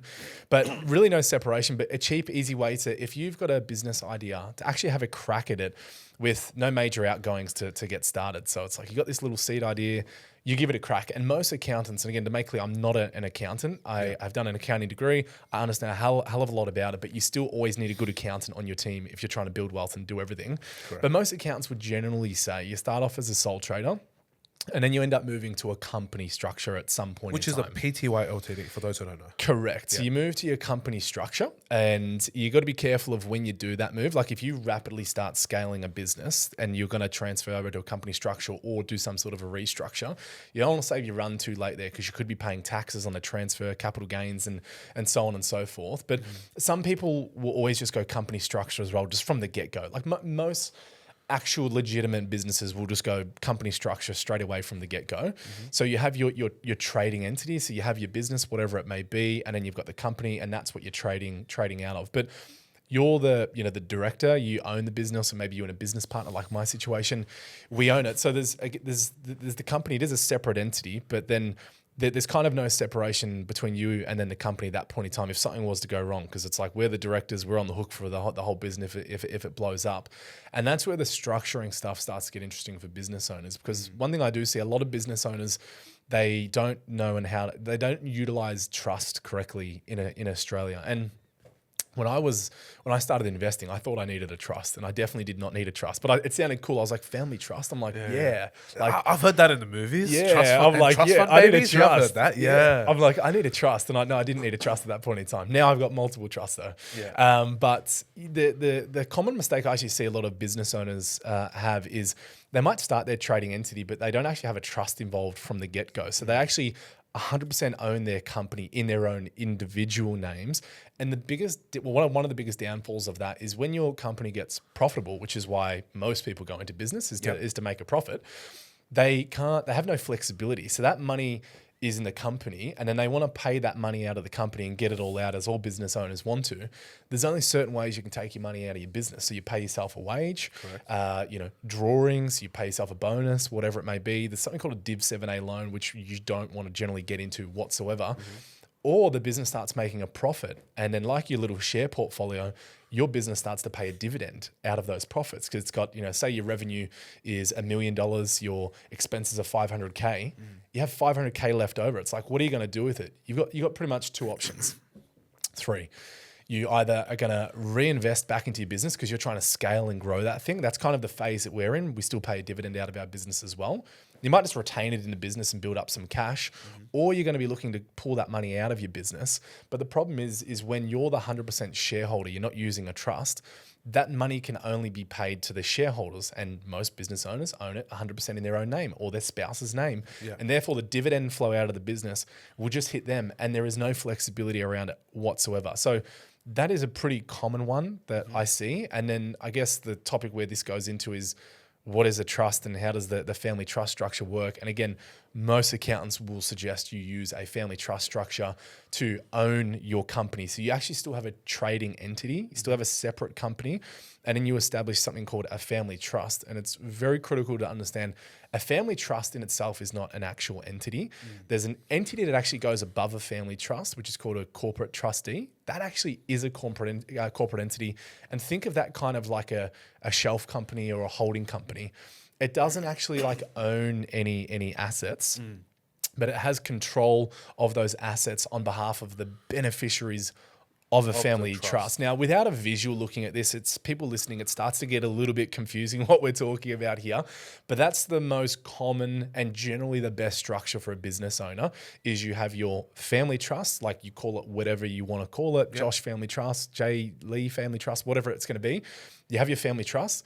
There's a corporate entity above that you become the director of. You control it. Yep. It has no assets in it besides like $1. And then your family trust will own your trading entity. Okay. So say your businesses that you've got. Yep. And then basically what happens there is then that they're all owned through your family trust. And then when your businesses are starting to make a profit and they pay it out, it gets paid out to the shareholder, which is the family trust. And then the beauty of the family trust is basically flexibility to be able to distribute the income down to the beneficiaries, which could be yourself, your partner, kids. Got to be careful when they're below the age of 18. Other family members. There's a document called a trust deed, which is basically governs how your entity can operate and who can be beneficiaries. You've got to make sure that's done and structured correctly. But then you can start distributing money in a tax efficient manner. And that's why a lot of people use a family trust, not just from an asset protection point of view to separate the assets from their individual name, but actually for tax purposes to optimize that profit distribution between, say, my wife. She doesn't work. She doesn't have to work. She may work in future, but she's a full-time mum, and I couldn't do what I do without her doing that. But that allows me to distribute income through to her who's not working. Like our son, we can't distribute more than $416 to, so he's kind of useless for tax purposes at this point. I mean, it's still one. Come on, man, like get up. But then you can also have which is getting into the weeds of it, which we may or may not. But then you can also have like another corporate entity as a beneficiary and distribute money down to there and cap your rate at 30%. You can use it in the company. So the corporate trustee doesn't receive anything, right? No. Okay, so and then you can have a separate, and then this is just to make it clear, a corporate trustee doesn't receive anything. It's just there to maintain control of the account. Correct. However, you can open another separate corporate entity, another PTY Ltd, correct? Which can then be held by the trust, and then you can distribute funds there as well. So all of this, I think for a lot of business owners don't realize there is distribution for your businesses beyond just the typical salary or dividends or like, you're taking out your profits, right? Yep. So I think a lot of businesses in Australia are still small businesses. So they probably aren't even aware of this sort of structuring. And this is like a tier 1 level structure, which would be a great wave or great introductory into tax structuring for businesses who are now restructuring their organization. When do you think is an appropriate time for people to then go ahead and look into setting up a trust? Because it's not cheap to set up a trust, right? It takes a bit of money, and then obviously your accountant has to maintain the trust. So that's another sort of payment for your accountant as well. But setting up a trust, doing all of that, it costs a couple thousand, not a lot, introductory thousands, but thousands still at the end of the day. When do you think is an appropriate time for people to start looking into a trust? Like at what sort of profit range? Not revenue, because we know revenue can blow out to whatever. But at what sort of profit range would a trust make sense? Yeah, look, I see, like I work with a lot of accountants. Like we have an accounting firm. Like I see some accountants actually will just say, just go, like just do it. Like you said, the setup costs, your two and a half. Ongoing, your accounting fees go up based upon that as well. But the part you need to be careful of with there is, like I was saying earlier, you don't want to save the restructure or your run too late. Because I've seen then situations where I'm going through this with some clients at the moment. Person in e-commerce that I've just met, and their structure was totally wrong. And fortunately, it's able to be restructured without paying any taxes. But depending upon the nature of the business and what you're actually operating, if you've just got it, say, sitting in that company and you don't have a trust set up because you're like, no, I want to save some fees, I don't want to do that right now. You might get your business too far up and it's profitable, and that thing has to be valued. And then you might be triggering capital gains to get it over into the trust. And then so that's where you got to weigh up, like, okay, say your average accountant charges you 2 to 2.5 for the trust year on year. Some are less, some are more. Yeah, you got to really weigh that up against, well, okay, what's the profit of the business? What would it be valued at? And could you then restructure it later into a trust depending upon the nature of the business that you actually operate? Because all businesses are very different, and how you work out the value of those businesses are very different. So I think it would actually be pretty difficult to say like a set profit range, because how, like tech companies are valued as opposed to fin service. Can be a 20x or a 40x or whatever. Yeah, and if you can't restructure that tax efficiently, like that's where you might be looking at, depending on the business you're going to be scaling, you might actually just do it from the get-go so you have it right, so you don't have this expensive restructure naturally down the line. So it's quite difficult to say an actual range there, but I would always be thinking along those lines, and I would prefer to go sooner on it rather than later. And I've got some clients at the moment. What are they? They're actually Sydney based. They run a few different businesses, and they've got one that's starting to take off. And I was like, look, guys, they don't have it owned correctly at the moment. So this one we're talking about, they've actually got a trust, but it doesn't own the trading entity. Right. So they've actually got the entities there already. They're just not going to connect them. They've got to beat them up. So it's like, okay, and we're working with the accountant. It's like, okay, what are you trying to do with the business? Yeah, we're going to scale it up. It's going to be a hell of a lot bigger in future years. And then they're like, okay, well, to restructure it's going to cost a few grand. The business is making a profit, but you can lower that profit and do some things. And then so what they're going to do is they're going to restructure it now. May or may not pay a little bit of capital gains, pay a valuation fee of a couple of grand, have it owned through the trust, and then they're going to dial the profit, and they're going to keep scaling that business, but they're doing it on the smaller end before this thing really balloons up. So my view there would be I would rather go earlier rather than try and say, like, look, if you can't afford the 2 to 2.5 grand, and that actually is hurting you to do it, like, you've probably got bigger problems within your business that you're going to be focusing on. So I would be going sooner in amongst that one. Okay, that's a fair call, and I think it's very, very helpful, and that's probably the best way to maximize in Australia, right? Yeah. If you're within the limitations of Australian tax laws and tax structuring, that's probably the most ideal. Yeah, pretty much. Unless there's more. I don't know. You could know more secrets, but yeah. Yeah, well, like if you look at the tax structures available, like you can invest in your own name. Like everyone knows that, your spouse's name. So everyone usually starts their investment journey in a similar way. So if I use my own scenario, so I buy in shares in my own name. Cool.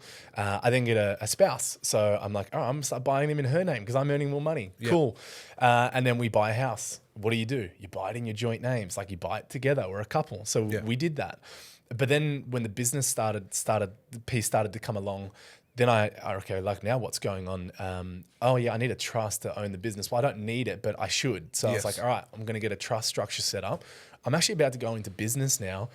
What does that mean for like my family home? Like, is that open? If I'm a director, like, can people sue me if something went wrong in the business, and could they access my family home because I'm on the title? Yes. So like it just, I'm happy to share this hot tip. Like most people don't know, you can pretty much restructure your family home. Pay a conveyancer a piece of money, not a huge amount. So I'm off the title on my previous family home. We don't live in it anymore. You can only do it whilst it's your principal residence. If it's an investment property, you're up for stamps and capital gains. But when it's your principal residence, I'm pretty sure this is Australia-wide. I've done it in Victoria. If you're ever going to do it, you've got to get advice anyway. Of course. But as a business owner, having assets in your own name is incredibly risky, particularly if you're going to be sued or whatever it may be. You're taking on debt in your business. We do that. So what I did at that point in time is restructured that property so it sits solely in my wife's name. So I'm taking off the title. I still sit on the debt though, because I'm guaranteeing it, because I need to be able to be there to service that loan.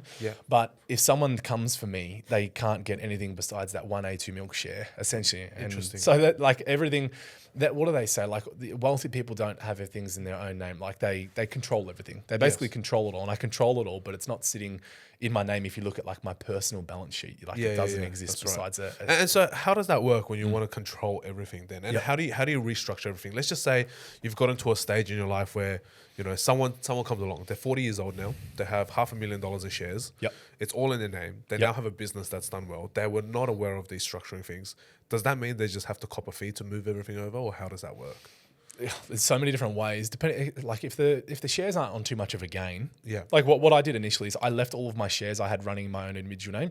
In the last couple of years, I've pretty much sold them all out. off. But you don't have to do it instantly. You Yeah. know, like I personally don't have any clients that I've had that have been sued and lost everything. But you know, we all know stories of that. Yeah, of course. occurring. There's always a risk when you do business, right? There's always going to be someone out there to get you or something like that happens. Yeah. So So like having still some in risk. so having it in your own name, it's like it's not ideal, but it's not the end of the world if you were to do that. So, but like to your example, if you've got like 500 grand of shares, the business is the big one of making sure that's actually structured right. So there are ways that you can restructure the business.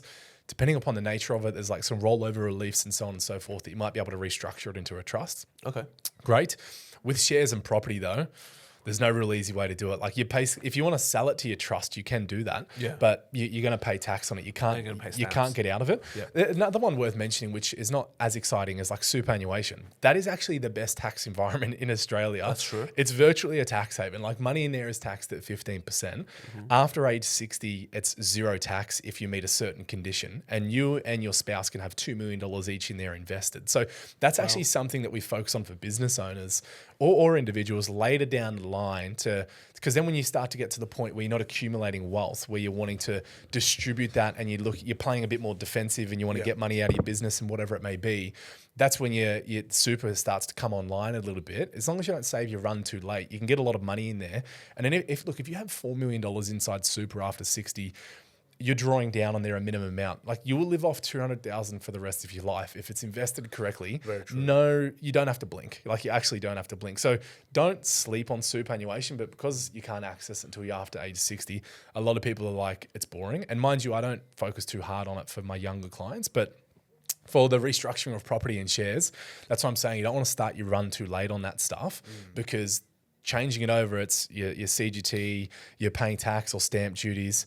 And again, talking like what I do with my clients, and in some situations, I have them go early on the trust structure. Like I actually, I'll use a couple of examples.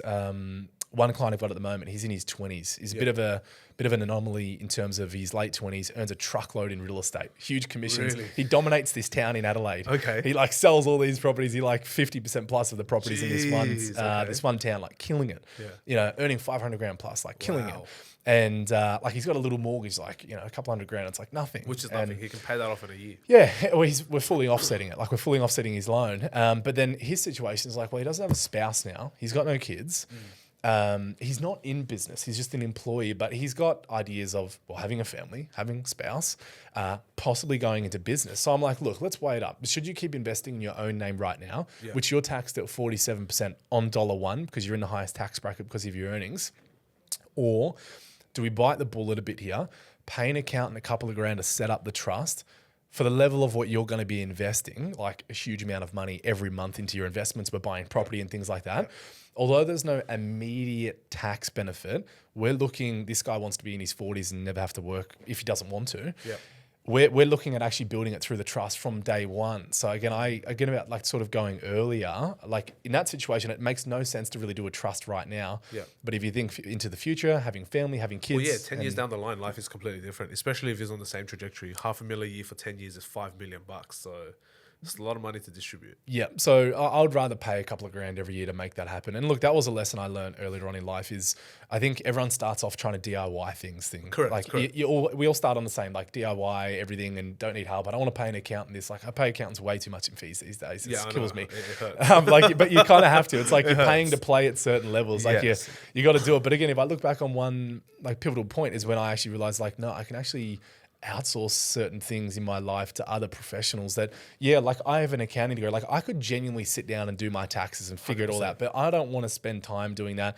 It's boring to me. I understand it all, but that's not the best ROI I'm going to get on my time and money. And like where I love being is either in my business with clients or I'm with my family. Like that's it. I don't want to do anything else. I don't want to have to think about anything else. So the outsourcing of those things to an accountant, like if we talk property, like I don't buy properties myself. Yeah. I use a buyer's agent. He's Same. actually based here in Sydney. He's an awesome dude. Like What, are you using Jack? No, it's not actually. His name's Kev. I'll give him a shout. okay. Kev Tran, he's an awesome dude.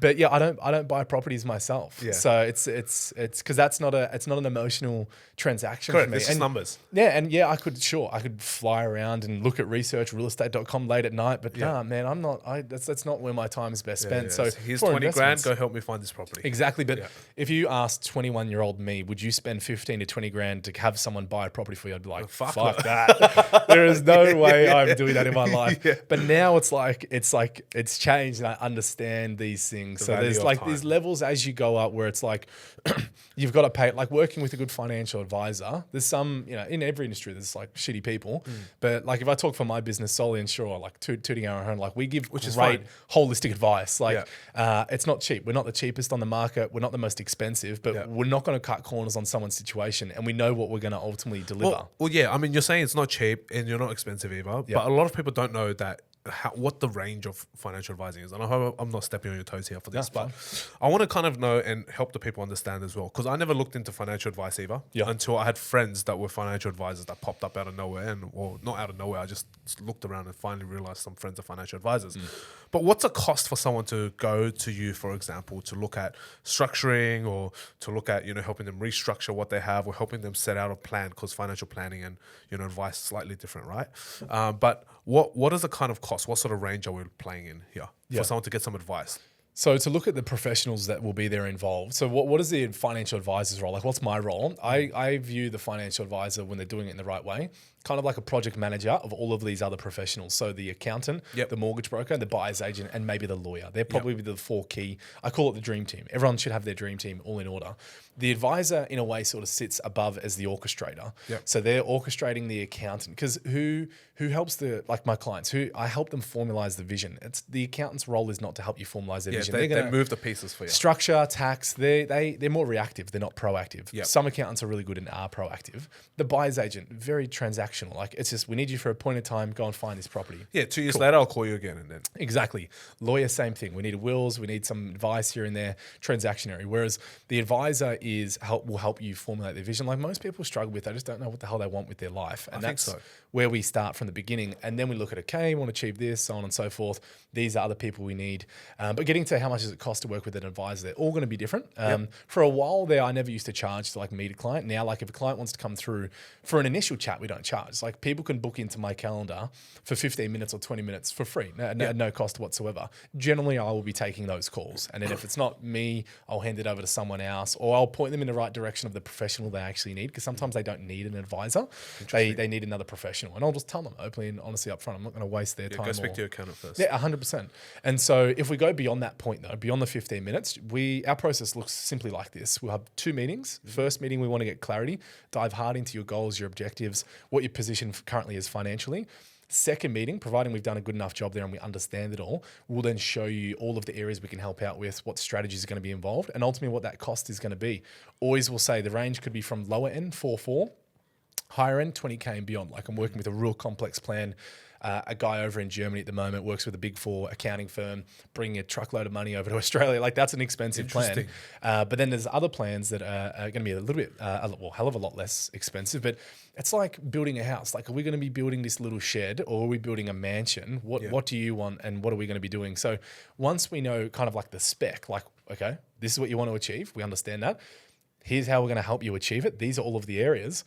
Here's basically and we charge a fixed fee. So going back to the Royal Commission, a lot of things changed after that. So advisors, most of them these days are very transparent and honest. Like, we will charge a fixed flat fee. No, we don't get kickbacks from anyone or anything of sorts. Just like a fixed flat fee.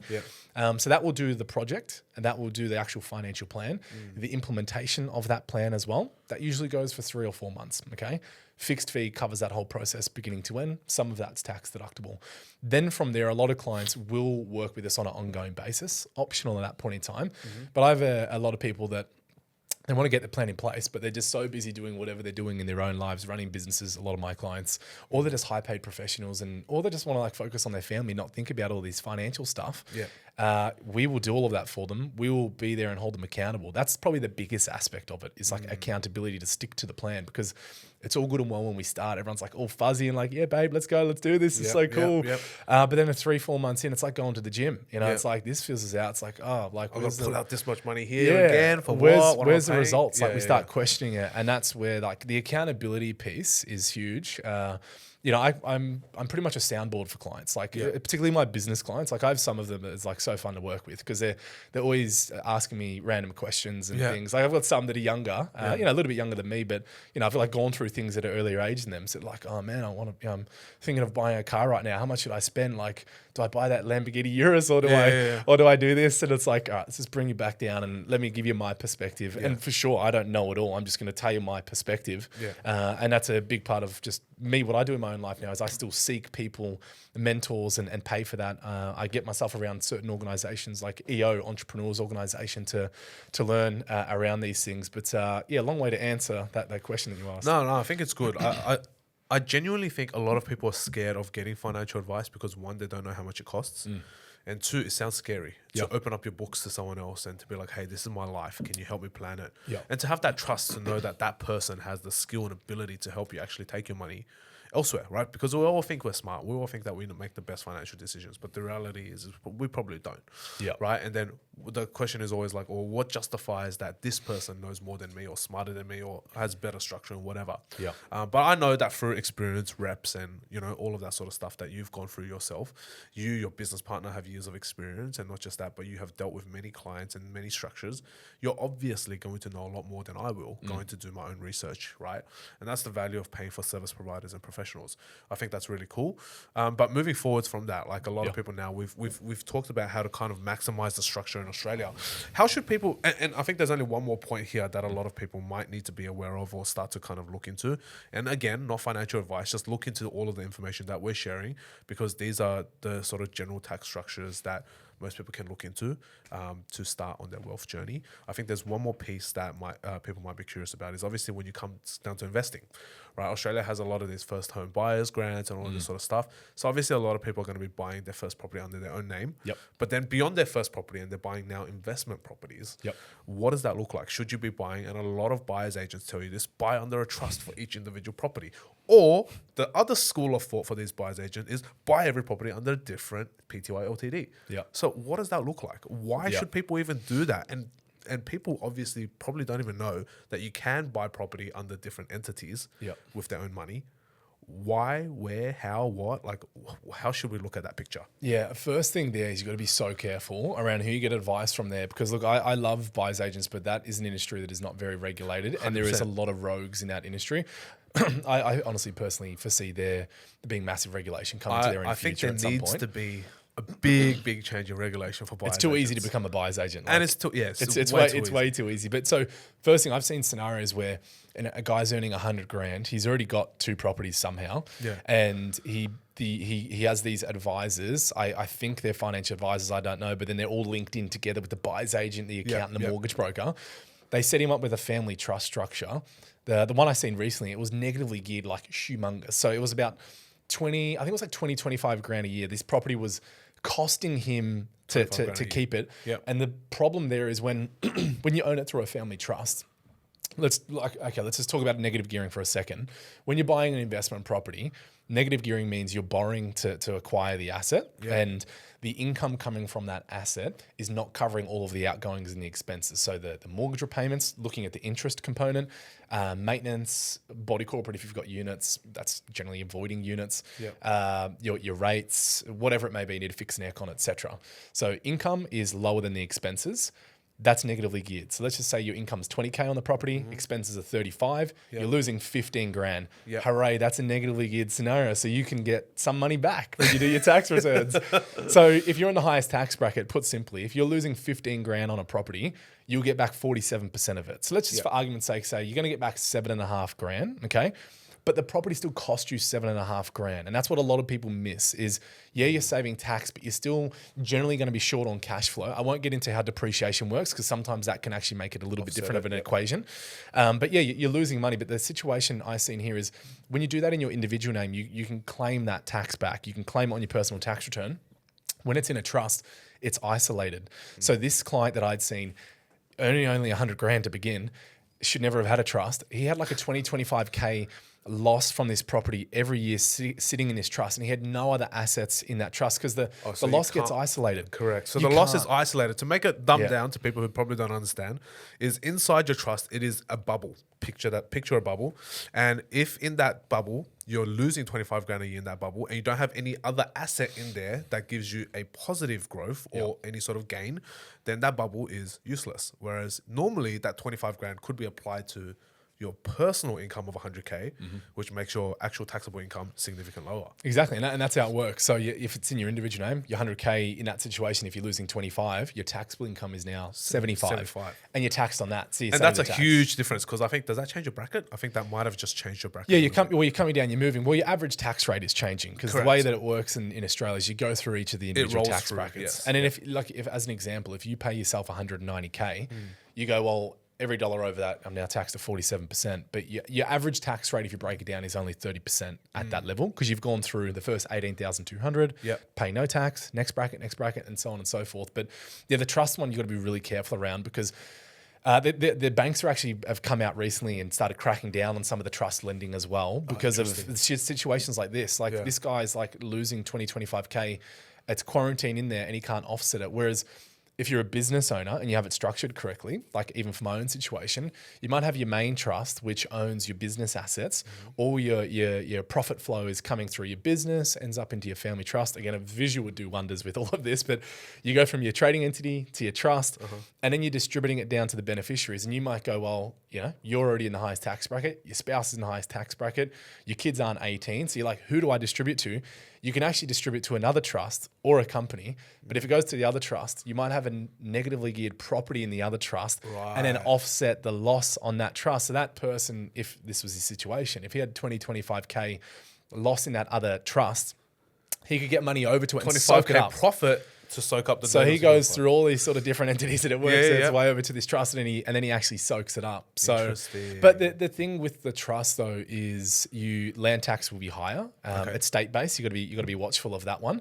Your land tax is going to be higher. Lending's going to look a little bit different, but you are getting on the upside to it is you're going to get more flexibility around the reason why you do it is one, asset protection, but then when you want to sell and realize that asset, or if it goes positively geared, which is a good thing, meaning the income's actually higher than all of the expenses. But the big one is really when you're going to sell that asset. So you're accumulating wealth. At some point in time, property is great to scale your wealth because you can leverage, you can borrow for it. It's not typically the best asset to hold in retirement phase though, because the net income is generally not actually that strong. Commercials are a little bit different. New South Wales, like you're not getting. I would say 99% of properties are like negatively geared here. Yeah, and you're not getting. But even when the debt goes though, let's just say you're getting a 3% income or 4% income or whatever it may be. Great. Take away land tax for one, that can be brutal. I've seen some terrible land tax situations. Take away your maintenance. Take away tenant being in and out, like costs and things, your net return might be 2 or 3%. Like you can just stick that in the share market and get that with no headaches. And you're going to get the capital growth with way more diversification. But you're getting leverage with property. That's what. So where I sort of put it there for clients is let's use it to scale our wealth, still investing in other things at the same time, but good to scale. But when you get to that deaccumulation phase or you're starting to sell it, that's where you want to make sure it's in the right structure, because if it is in the trust, that's where you can look at, okay, who's in my family group? Who could I be distributing to? You got to be genuine about it. The ATO has cracked down on distributions lately, so you got to be careful. But who can I distribute to and get the most optimal tax outcome, as opposed to just owning it in my individual name or joint names with my spouse, and then it's all just going to be taxed at both of our marginal tax rates. You can't choose how you do it. So that's the key things to consider with property and trusts. Interesting, very interesting. What about buying property under corporate structure? What corporate structure buying property versus trust buying property? Obviously, everyone's situation is different. But from your perspective, from a kind of non-biased perspective, what would it kind of look like for an individual if they chose to buy property under corporate and trust? And what are the main advantages, disadvantages for either? Main difference there is basically when you buy under a company, you lose the CGT, the 50% CGT discount. Right. So and that applies in a trust structure? Okay, yeah. So most people are usually aware of that. If you own an asset for over 12 months in Australia, investment assets, so property or shares, if you then want to go on and sell that, you can basically say, again, $500,000 you purchase for, it's worth $1 million, and then you sell it after 12 months. That $500,000 gain gets basically cut in half if you've owned it for over 12 months, and then you're only taxed on that 50% that's left over. So that doesn't exist if you own through a company though. So if you buy a property or shares or whatever it may be through a company structure, you're losing that, and you're basically going to be taxed at either 30 or 25% is the top company tax rates, and that's flat. It's actually a flat tax rate. So sometimes you see property developers doing if they're churning over a lot of stock and things like that. There are reasons why you would consider possibly doing it through a company. Like if you're actually not ever going to sell the asset itself, it's a low 25 or 30% is actually a low tax rate. You may be not overly too concerned about that one. But in general, for most people out there, they're doing it through the trust entity, retaining access to the 50% CGT discount. Because when you go to sell that asset, even if you're in the highest tax bracket, the highest amount of tax you're basically going to pay, which can sometimes be hard to understand, is 23.5%. Interesting. Because because you're getting a 50% discount on whatever the profit was, and if you're in the 47% tax bracket, just kind of cut that in half again. And visuals would do real wonders here. About 25, like it's mathematics. Yeah, and so it's less than the corporate tax rate. So but it's like 50% or 50% is like 25%, but obviously exactly right. So again, most people I see it will be through a trust. Like we purchased the property in our business, but we've done that through a trust structure as well, like a unit trust. So a little bit separate because there's other shareholders now involved in our business. So a unit trust is different to a family trust. Same thing. Same, but just different names. Yeah. So there's two main trusts that you see out there. There's one called a discretionary trust, which is what most people will have. So the main difference is, or what that means is the trust has discretion every year on where the money is distributed. Okay. It's just discretionary. Whereas the unit trust is sometimes referred to as a fixed trust. Interesting. You have fixed entitlements. So whoever the unit holders of that trust or the beneficiaries, let's call it, but they're called unit holders, they have a fixed entitlement. So say, you own 50, I own 50. Yep. Whenever there's profits in that property trust, has to be 50-50. Gotcha. Whereas with a discretionary trust, you can discretion. I could not pay myself 1 year. We pay you, whatever it may be. So unit trust is usually used more so when there's a partnership involved or when there's business owners involved or friends or whatever. You can use a unit trust. Yeah, you could be going to a unit trust with friends and like saying, hey, we want to buy like this warehouse. You're 15%, I'm 20, you're 35, and then that's set, that's fixed. That's common when you're going in with other parties where you're considering the unit trust side of things, 100%. Interesting. Yeah, well, that's good to clarify. I think this is the sort of stuff that we wish we learned in school. And I think a lot of people learn this stuff way too late. I personally think I learned this stuff way too late. I learned all of this information probably when I was 26, 27 years old, only 2-3 years ago. If I had learned this when I was 21, my life would be significantly different. My wealth would be significantly different. And I would have structured things significantly different from the start if I knew this as well. For sure.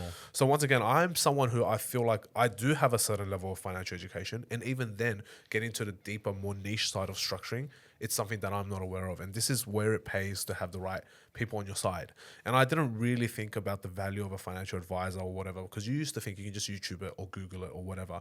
But the power of having tailored financial advice for your situation is actually very powerful. And this is something that people don't realize, especially when you start to make a little bit of money here in Australia, or you start to kind of push out of survival mode and you're now in growth mode. It pays to have the right people on your side. Having an advisor, even if it's, for example, in your business, having a marketing advisor or having a startup entrepreneur advisor or whatever it is, paying them a couple $1,000s to look over what you're doing, to validate what you're thinking, to also give you new ideas and perspectives is so powerful. And I think this is something hopefully you guys are getting out of this conversation with me and Josh as well, because to me this is super exciting, but I think to a lot of people they're not really excited by it. But the problem here with that is if you're not excited by your own wealth journey, you're probably not going to amass like really good, strong, wealth principles and foundation for your life as well. You have to be excited about your own life. Otherwise, no one's going to control it for you. No one's going to do it for you. Your parents won't do it. So, yeah, and if no one's going to do it for you, then people will just take advantage of it, like the government, like the tax system, like the banks, and then you'll just fall into other people's traps. But now, one more step further beyond that, I think we've talked quite a bit in terms of obviously what you can do here in Australia. A lot of people, and this is mainly the offline, I think you're pretty much hitting the peak for an offline business owner or an offline investor. Moving into now the online side of life, which has now opened a lot of channels. Most people are now online entrepreneurs or business owners in this day and age. Very digital products, services, physical products, but sold online. Now the world is your oyster. And in the e-commerce space that I'm from, a lot of people consider this a lot. So a lot of things that go around, especially because we watch movies, is offshore accounts this and offshore. Let's go. Every time there's a hacker, every time there's someone in Russia, stealing crypto, it all goes to an offshore account. All right, so run us through what exactly. I'm going to start super basic here because I think this is an extremely complex topic for a lot of people, let alone the successful and intelligent people. This is an extremely complex and niche topic because a lot of times the people that play in this area, they have net wealths of 7, 8, 9 figures and above, right? They're starting to get into that top 1%, top 5% category. So let's talk about that. What is an offshore account to start off with? And what does it mean when people start to think about like structuring things offshore? What does that mean?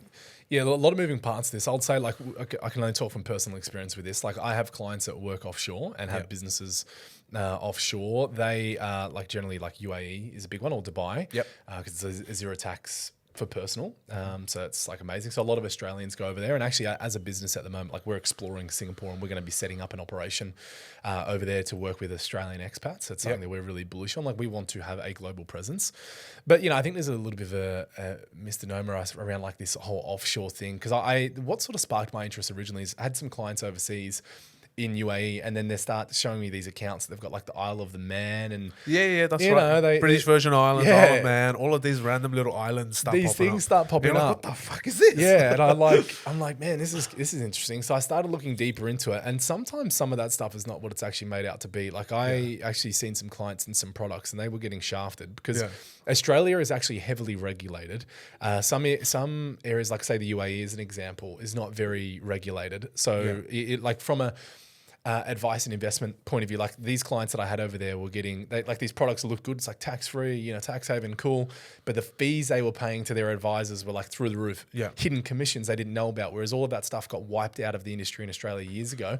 In some of these other jurisdictions, it's not really like that. So again, just talking it from my own personal experience, like if you talk about having like offshore accounts, like that's when you're starting to get into having like offshore exposure and different entities in other locations, which I'll say is an incredibly niche area. As a financial advisor, it's not really one many advisors will get any way involved with. And I never go into that space without having a really, really strong accountant. So really good to understand, and a good accountant will give the advice in that area. And I can talk to some clients that I'm working with at the moment, because where my role kind of sits is, again, I'm like the orchestrator. So I'm like, hey client, all right, we should be considering doing all of these.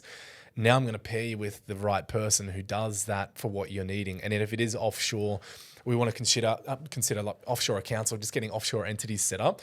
Well, we've got to find an accountant that does that, because your everyday accountant won't do it, and they 100%. Will look at you and glaze over. Yep. So, and would you say those accountants are based locally here in Australia, or these accountants are all international accountants? How does that both. work? So I've got some good connections in Singapore, but also some really good ones I've met in Australia as well. But like this is their niche. Like this is what they do. Yep. And so I then have had conversations with some clients recently who are looking at this sort of stuff. And look, it makes a lot of sense to me. But when you're not doing this, and a client, you're running your e-com brand or whatever it's going to be, and they start talking about, entity in Hong Kong, entity in the US. And you're just like... And you're just like, buffering. I'm trying to sell some hoodies here right now. Like, I'm trying to sell hoodies, what are you relax. talking about right now? But that's where I'm on some of those calls. So I'm actually always on those calls. And that's where I can actually sift through it and go, okay, this actually makes sense. And then what about if we threw this in there? And okay, we're saying we can do all of this and now pay no corporate tax. So let's maybe just high level gloss over that one. Yeah. Where, I'm aware of strategies. I won't go into detail of them, but where like if you've got an online business like e-com, which wish I could do this as an advisor, but I can't because of my business. But you're structuring some of this stuff offshore. You can still do this whilst you are in Australia as well. So you stay as an Australian tax resident. You don't even need to get out of the country. Interesting. But you're setting up these different entities, say Hong Kong, US, and other jurisdictions. It's got to be structured right. It's quite expensive to do it though, mind you, as well. It is, yep. And then you can basically look at trying to eliminate a mass majority of your corporate tax. And then if you go one step further and say you look at just like the UAE as an example, no personal income tax there. So you could, as a e-commerce brand owner, if you structure it right and you get the right advice. My ass over to Dubai. Yeah, you go over there, you restructure all of this, and again, it depends upon, and I'm not like an e-commerce expert, I'm not going to say I am, but it's depending on like where the product's coming from, and that's why things need to be set up in certain ways. But you could basically be paying nearly no corporate tax, amazing, because it's 25 or 30% in Australia, and then paying yourself out whatever you want from your business in another jurisdiction with no personal income tax, or you're back here in Australia and you're paying up to 47%. Yeah. So incredibly, incredibly powerful, incredibly complex area as well at the same time. So that all sounds good and well, but it is expensive to set up and operate it. So although you can maybe look at eliminating your taxes and so on and so forth, you're going to be paying some fees to some professionals. Of course. And if you've done this before, and of course, whether you have or not doesn't matter, and for people out there, it doesn't really matter. But let's just say people want to go through this pathway. Yep. Do you know what sort of ballpark numbers you have seen or heard before? I've seen some crazy numbers, so I would love to share as well, so people are aware. Yep. You know, everyone thinks it's so simple. Yeah, just set up offshore, man. Just go move to Dubai. Yep. All right, then let's talk the real numbers of it. Have you seen some real numbers for what it kind of costs or is involved to get something like this set up, especially with working with a lot of professionals? Because there's a lot. You need one from each country usually, or you need someone that's really internationally well known or well versed in this, and they're expensive in the first place. Let alone having one accountant in each jurisdiction to help you deal with it. Yep. So what does that look like? Have you seen, what are some sort of rough numbers that you've kind of seen? Talk to like some clients I'm working with at the moment around this. I'm seeing the fees flown around because they're actually not my fees. It's the other professionals like the accountants, the ones that are going to be setting up these entities. So you might be looking on the upfront perspective. 6 to 20 grand or something like that. Sometimes there's going to be tax lawyers involved as well, not just an accountant, like an actual tax lawyer doing written advice. Sometimes it could be like a private ruling to the ATO and getting some checks of approval done. Wow. But maybe 6 to 20, like it could be more, maybe it's a little bit less, but you're not going to get much change out of that whatsoever. Yeah. That's like your initial upfront. And then from what I am seeing from an ongoing management of this particular case that I'm talking about here, you could be in this spectrum of 5 to 10 grand a month to have that whole operation now running for your business. And then you go, okay, let's just say 10 grand a month, 120K a year. And you're like, fuck, that's a lot of money. It's like, yeah, well, that is a lot of money. But think about if your business is doing $1 million profit, you're paying 25% tax on that. Yeah. That's 250K. So like I'm saying, you could eliminate in some situations all corporate tax.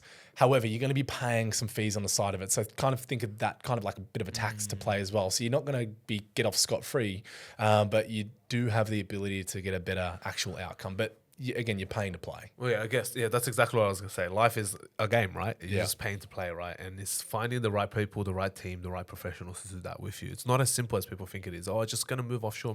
If I move offshore, it's going to be tax-free. I'm going to have so much money left. It doesn't work that way. Yeah. Setup costs, maintenance costs, whatever jurisdiction that you're moving into, you might need a local resident to help you as well. You might need people to act on your behalf and all that sort of stuff. Yeah. There's actually a lot that goes into it. But I think that's what a lot of people don't realize is, yes, sure, you might have maxed out your tax play here in Australia. If you look at international, do you even qualify to play internationally? Yep. Because usually it requires you to have some sort of play through there, whether that's distribution, whether that's marketing, whether that's whatever it is, it has to play through that office before it even then allows you to take advantage of whatever system they have available. And then once you look at the international structure, it's not cheap. And some countries require you to make a deposit of a certain amount. So you're withholding cash flow so that you can actually even open up these accounts. It requires you to invest a certain amount into the bank so that you can open up these accounts. And those things happen all the time too. So that's very, very interesting. Would tread carefully. Like I would tread carefully around some of that because when you're going into other jurisdictions, because the risk is always the governments, Australia or anywhere around the world, like they can change their stance at any point in time. Like you've seen tariffs over in the US, affected. You know a hell of a lot more than me instantly around that. So that can always change. So and that's why in some situations, like sometimes it's just like we don't need to actually do this. Maybe rather than doing this whole offshore thing. Maybe we still go offshore, but we don't have all these entities set up. And maybe we just go to a low tax environment like UAE or Singapore, which is where we're going to be going and setting up. That's exactly what I'm looking at too. So maybe we can be neighbors. Yeah, totally. So but it's like your risk appetite as well. So when you start talking this stuff, again, you have to be getting the right advice. But it's like of course, if you're going to be trying to reduce your taxes, ATO is going to be sniffing around. And again, if you get the right people doing the right thing, like sure, it can be managed, but there is an element to your risk appetite. And, do you want to then be thinking about, is the ATO watching me and all of what I'm doing right now? Yeah. Maybe you're cool with that. Maybe you're not. Just, each to their own. So. Correct. There's always a risk when it comes to anything financial anyway, right? Whether it's investing, even in stocks, you could lose everything tomorrow. And even in property, you could lose everything tomorrow. You never know.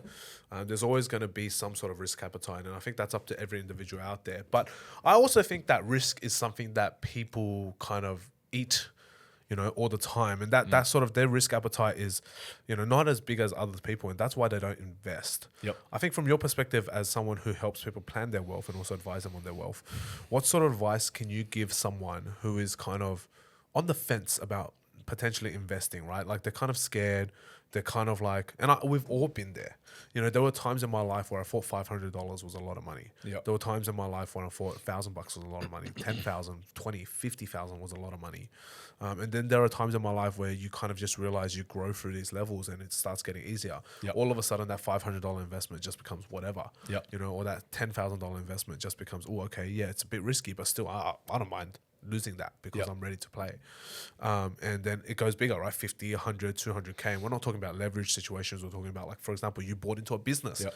you know, sub a mil, whether you paid 500, whether you paid 100, whether you paid 800K, that's still a lot of money. That's still risk. But it's obviously yielded results for you. So from your perspective, dealing with your most successful clients, because I'm sure a lot of clients would come to you, you might give them a plan, you might give them advice, but they don't follow it, or Yep. they don't successfully reach the outcome that they want. Yep. What is the major difference that you have noticed through your most successful clients that allows them to kind of have that key differentiator that allows them to actually hit those goals and create that success they're looking for?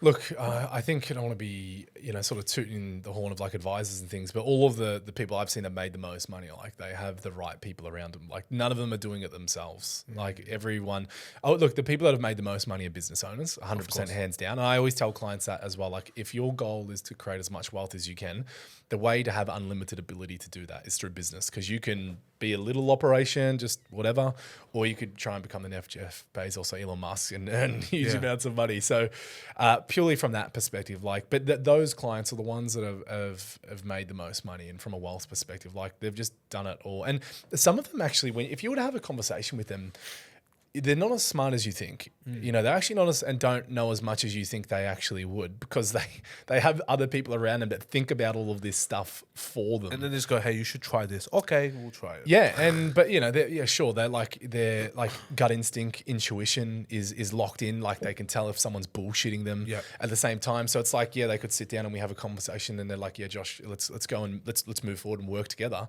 But that comes over years and years of them knowing and seeing it and all of that. But look, I think for the everyday person, I think like you look at the opportunity cost. Like if you don't do it, like if you don't actually make those changes in your life, what is your life ultimately going to look like? Like play it forward to, where you are right now. And in 20 years, like if you keep doing what you're doing right now, and let's just say the average person's got their home, hubby and wife are working and got a couple of kids in school. Maybe the family is earning 250K combined or something like that, like a pretty sort of, not average. bad. It's not bad, but, sort of stuck there somewhere in the middle. Fast forward your life out, you get to 60, you have your home paid off probably, and you've got some superannuation. For some people, that might actually be enough. It totally could be. But if it's not, then that's where you have to like take initiative. Like we were talking a little bit earlier, like no one's going to do it for you. And I think that's a bit of the problem with it's like our generation of this sitting back complacency and not willing and wanting to go out there and get things done yourself is no one's going to do it for you. And look, I have this thought around, like, again, it's right or wrong. The way I think about this stuff is if you're not like getting out there and trying to be all you can be and working as hard as you can for your family and whatever that you're doing, I actually think you're selfish. And what I mean by that is because that doesn't affect just you, that affects everyone around you by you making all of those choices. So it's not just you that it's affecting everyone that's basically around you. So that's why some people that will come through to me, I won't work with them because we don't resonate and we're not on the same wavelength around this. But that's always been my attitude, is not having that like victim's mindset and taking personal accountability. And if you want more and want to be more and want to have more, well, just start. But I think it's just that starting piece is like you just got to start somewhere. Well, it's scary, right? Like imagine you, like Josh, you're going to someone, they're probably making 70, 80 grand a year. They just want to get their foot up, want to make a better life for them. Just go, hey bro, you got to chuck 10 grand into stocks. And they're like, what? 10 grand? Yeah. I can barely save. It's horrifying for a lot of people. It's extremely scary. And we've been there. I'm sure you've been there. I've been there. There's been situations where we sit there and go, fuck bro, you've already typed in the numbers and you're like, fuck, Do I submit it? Do I submit it? And then it goes down by like 1%. Yeah, it's like, oh shit, I've lost $200. I knew I should have done that. All the time. And of course, it would happen with the crypto bros as well. And I'm sure you see those guys all the Seriously. time. Yeah. They make a shitload of money, they lose a shitload of money. It's just insane fluctuations. Yeah. Insane. All right, we're almost done for today. And Yep. I think we've covered a lot. And I think we'll probably get you back for another episode in the future to talk about new things that you've learned. Sure. And also like all this stuff with Singapore as well. I think it's really cool. Singapore, Dubai, all of that. But we'll talk more about like more in-depth niche stuff. I think today's quite good for general populace. But Yeah. I'm very curious. Obviously, you would have seen a lot of clients, hundreds, if not maybe thousands, between you and your partner. And I'm actually very curious as to what you think is the number. Remember back in the day growing up for us, thinking 100K a year is the number. Like that's the goal for everyone. Yep. You should earn 100. I have a number in my head for what I think everyone should be trying to earn nowadays. And the number for me is 250 is kind of like the goal for everyone nowadays. It's not 200, it's 250, which would be equivalent to the back in the 90s and early 2000s is the, wow, you're on 100K, that's a hella big money, you're doing great. What is the number for you that you've seen with your clients where they really start to not swing like, small swings now. They're swinging big swings. They're investing into big business, or not big businesses, but they're investing into great cash flow businesses. Their property portfolios are growing. The wealth is multiplying rapidly. Yeah. Have you seen a sort of number where that starts to become a little bit more obvious, or it becomes a little bit more exciting for these players? You're not just making small 5K, 10K investments anymore. You're pulling the 50K hammers. You're pulling the 100K hit. And it's like, now your wealth is multiplying extremely rapidly. Have you seen a number?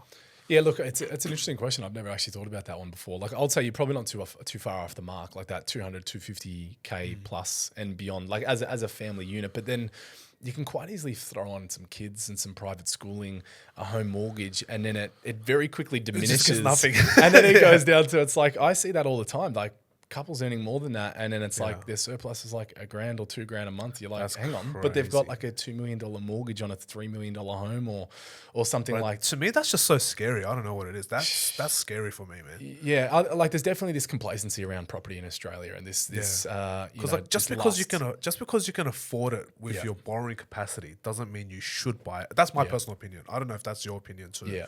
But for me, I'm like, just because I can afford it, like I can go get a $3 million loan, but should I get a $3 million loan is a different question. Look, I would say, just to go with this like conversation, like I think one of the, actually going back to the previous question now, it's come to me, like that, what's one thing I see with the super successful people is delayed gratification. Yeah. So that's my answer to that previous question. Like one thing I see and I've had to embrace more in my own life, because when you start making it a few sucks runs, sometimes. yeah. It's like, fuck, why is everyone else so rich and they look so rich and they have all these nice things, but I'm just sitting here going like, 100%. I have so much in assets but nothing in my pocket. Like, fuck. And that's the thing. It's like that delayed gratification. Like that would be in like the top 3 of like traits for you to then adopt. Because like when you start getting some wins, like talking about a client I was working with before, he's like, man, should I get that good car? Yeah. I'm like, look, you can just cool your jets, like keep scaling up and building the business. So like that delayed gratification is the huge part. Because what happens is, even from my own journey, like when I was concreting, I think I was earning like 80 grand or something like that, which was decent money at that point in time. For a 19-year-old, Yeah, you're doing man. fucking fantastic. It was man. not bad at all. Yeah, bro, 10 years ago. Working hard to when get I was it. 19, I was making fucking 18 grand a year. Oh, look, it was good. Like, it was good. Like, felt like a lot of money, though. Then I seen, like, the 100 grand. And then when I entered the industry, I actually took a big step back in salary because I had no experience. So I, like, took the first job that would give me, and it was, like, 50 grand, which was, like, the baseline salary you'd get at that point in time. But then when I earned like my first 100, and I always thought like 100 was like this big unlock. Big goal, right? The big, wow, man. I'm like, 100K. what do you mean? Like, I used to always ask people, I was always fascinated, like when I was young, I'm like, oh, like, what do you earn? And like asking older people, I'm like, oh, like to my wife, I'm like, what does your dad earn? Like, you know, tell me these things. I want to know. It's like, 150 grand, 160 grand, or whoever says that. Holy fuck, they're rich, bro. Yeah, and I was like, 100K, man, like that's insane. that's But hella money. now that like you hit the hunch and then you keep going beyond and beyond and beyond, like you realize how much that actually isn't. But that is only also, that's relative to the life that you are living and you're trying to pursue, because you could be earning 200, 250 grand, like that number, and you can have an awesome lifestyle. You can do some great things. But you know, you're going to be restricted on what that future looks like. Like Tia said, you're going to be dropping 50 grand and putting 25K into investments and businesses, like probably not at that level. Because like if you look at your 250 grand, you're probably going to lose, about a third of that by way of taxes at 100%. least. Take away your school fees or your kids, take away your car You got expenses. 50 grand left, maybe. You're living like there's not much actually there. So I think, that number's probably realistically a bit high if you're going to be taking those levels. But I think that like delayed gratification piece is one for the younger generation, 100%, because that comparison piece that we're talking about earlier, so dangerous. Like Social media makes it so easy, bro. The second you open it, you got the 18-year-old kid in Dubai with the Lambo, and he's like, "Yeah, I've make seen 200K a month." Mate, like, I've seen it. I had one guy come through to me once. I won't give too many exacts to the situation, but they were in Queensland, and so I'm like, first call, we hop on a meeting. I think he was in his early 30s, something like that. Yeah. Huge Instagram following. I think it was over 1 million. A huge Instagram following. Wow. I won't say what space he was in, but basically I'm like, all right, cool. He's got to have a lot going on. Like behind the scenes, I'm looking at his 1 million Instagram. followers. This guy's printing cash. Mate, I'm looking at it. I'm like, all right, cool. What are the assets? He's like, McLaren. I'm like, okay. So that's where like Yeah, 500. that's nice. I'm like, what else we got? Like, what else we got? That's it. That's it. That's all it was. Oh, shit. It was the McLaren. I'm like, oh, okay. And then it's like, it's debt on the business as well. I'm Yeah. like, fucking hang on. So wait, I'm looking at all of this, and but that's like that perception is reality. So people are looking into that, and They like, just see the McLaren, and you're like, wow, he's fucking made it. driving out of that nice house, or the house is rented. Yeah. And then so you look at that guy's balance sheet. There's minimal to nothing actually there. So it's like that. Look, social media is so dangerous for that, and like that's the stuff I actually think about, which is probably another sort of podcast topic, like how the next generation deals with this. And I think it's so fucked. Honestly, it's bad. Like a lot of people ask me, oh, why don't you drive like the nice cars? Why don't you have the supercars or whatever? I'm like, look, tomorrow if I wanted to, I could go get a Rolls cash, or I could go get a McLaren cash, or a Ferrari or a Lambo cash. Right? I can pay it cash outright. Yeah. But it's like, if I did that, what does that look like for me 10 years down the line?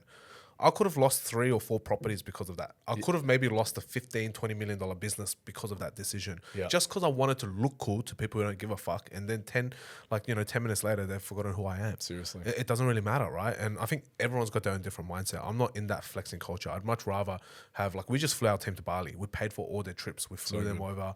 We lived in a nice villa. We paid for everything, right? I'd much rather do that, give them that experience, nurture my team, than for me to go out and buy another Rolex, or go and put my money into a fucking supercar. So that I can look cool for 15 minutes. And then pay 10 grand a year for insurance. Like, that's fucked. Yeah, no, seriously. That's fucked. No, So seriously. that's cooked. And it's only like, I think just like the older you get, like we're not old, but like you I think only we just get that mature with our mindset. You get that with time. Like it's Yeah, like the older I get, it's like, you actually, what do you value? Like you do value experiences and your time and getting back more time. But the car one's always a trap though. The car's a massive it's cool. trap. Like, we're guys at the end of the day. We still want nice cars. I'm sure you want nice cars. I want nice cars. At the end of the day, we still want nice cars, sound loud, look cool, runs fast. We all want that. There's the balance, but I think there's a time to that. And the client I was chatting with who's like talking about these car situations. So I'm like, all right, look, here's what I did. Like I drove around like an old Calais for a long time. And to the point where like, I didn't need that Calais and like I was just driving it, but like delayed gratification, something that I was embracing. But I was always like, nah, got to get a nice car at some point in time. G-Wagon. I was like, got to get the nice car. So I think, when was it? A couple of years ago, I got like an AMG Mercedes. Mind you, I've already gotten rid of it in saying that. But my rules of thumb around the car one were, which is what I told him, is like, all right, well, what are the rules? I had 3. Is 1, you got to be able to pay it out in cash if you could, but you never would do that generally. Of course. You'd be loading it. Yes, of course. But then also got to be paying it with like pre-tax dollars is a big one. So structuring it right, that finance and owning it through a company. Like novated leasing or something. Yeah, owning it through your company. Like a lot of accountants will say, like, don't do that. Again, get good accounting advice. But like if it's majority business usage, then you claim the GST.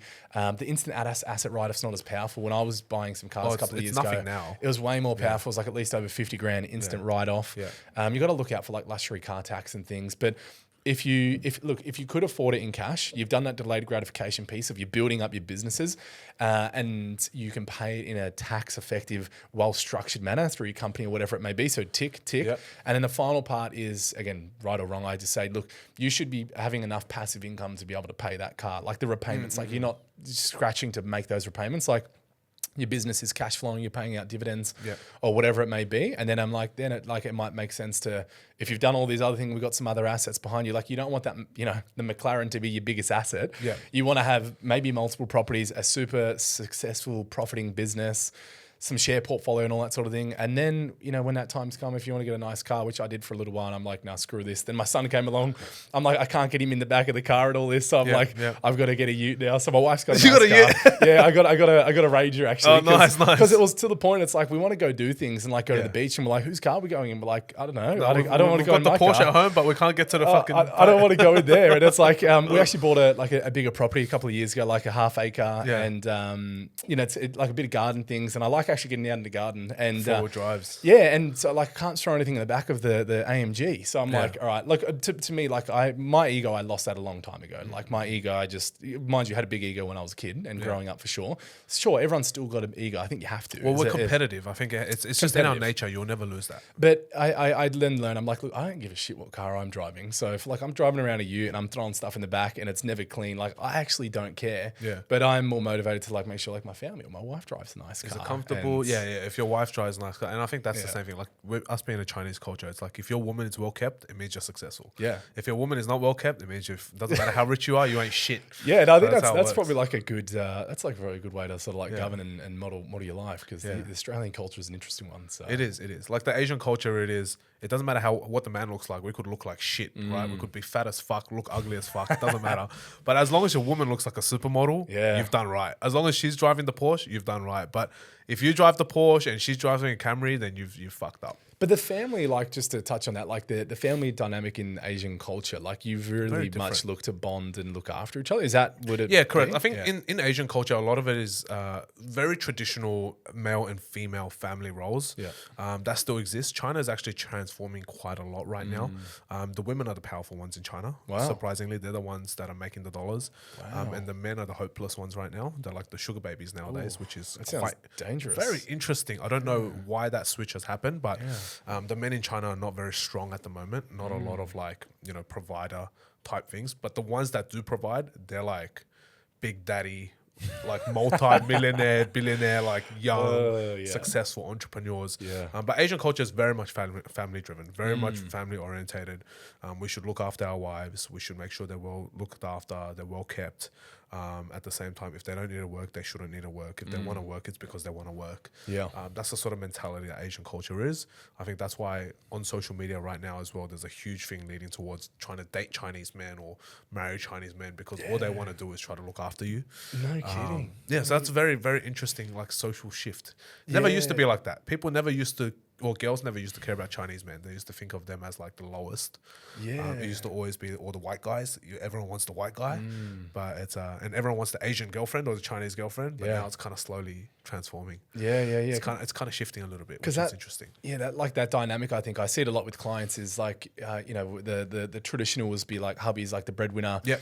You know, mum's back at home or wife's at home looking after the kids, and but that's like the way it should be. Yeah, but that dynamic is like totally changed. Like it's actually rare to see that these days. But again, that was the thing. Like for me early on, I was like really passionate about it. I'm like, look, luckily my wife wasn't career driven. Yeah. So it was like match made in heaven. Like I was like incredibly wanting to go hard. Yeah. And she was like, no, I want to be a mum. I just want kids. I want to be a mum. Yeah. And that's like, fantastic. So good. I'm like, because that role, it doesn't like generate income, but that like is so important. Correct. And you know, if you just stick your kid in front of the TV or they're going off to care, like it's the thought of actually sending my son to care. And look, some people have to do that, but like fortunately, I've worked to the position where it's like we don't have to, and she can just stay home and look after him, because it's I suppose you only learn these things once you've had kids, and it changes you and you start thinking about things differently and noticing things that you just like never even thought about before.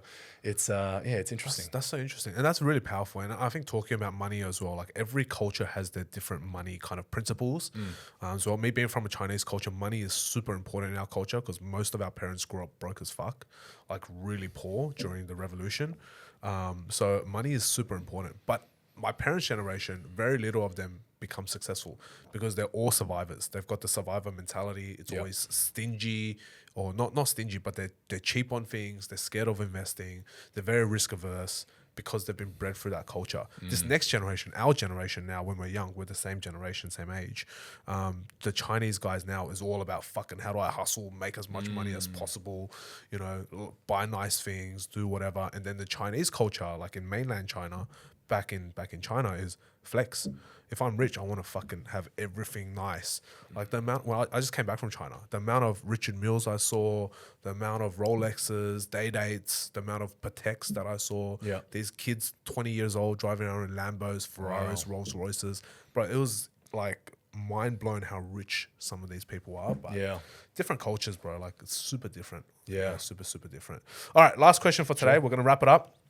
We've had a long and fruitful conversation. I'm sure anyone who actually listened to this whole potty and actually makes use of this is going to, I think, make some really good moves from a wealth perspective. Honestly, if I had this episode when I was 18 years old, I think it would allow me, I wouldn't be able to utilize it straight away. But I think when I started to plan how I wanted to build my future, being ambitious, I would kind of know and look out for certain pitfalls and certain things to keep an eye out for. And a lot of this stuff that we talked about today, you don't have to act on it now. Act on it if it makes sense, right? But most importantly, keep this sort of conversation in your mind for when these things do come. And then if you can afford it, go and seek financial advice and get that sorted for you professionally. But final question for today is, you just had a child, 1 year old. Imagine that was yourself, right? And you wanted to now nurture your child to be the best version of that that they possibly could be. They wanted to reach the max potential in their life.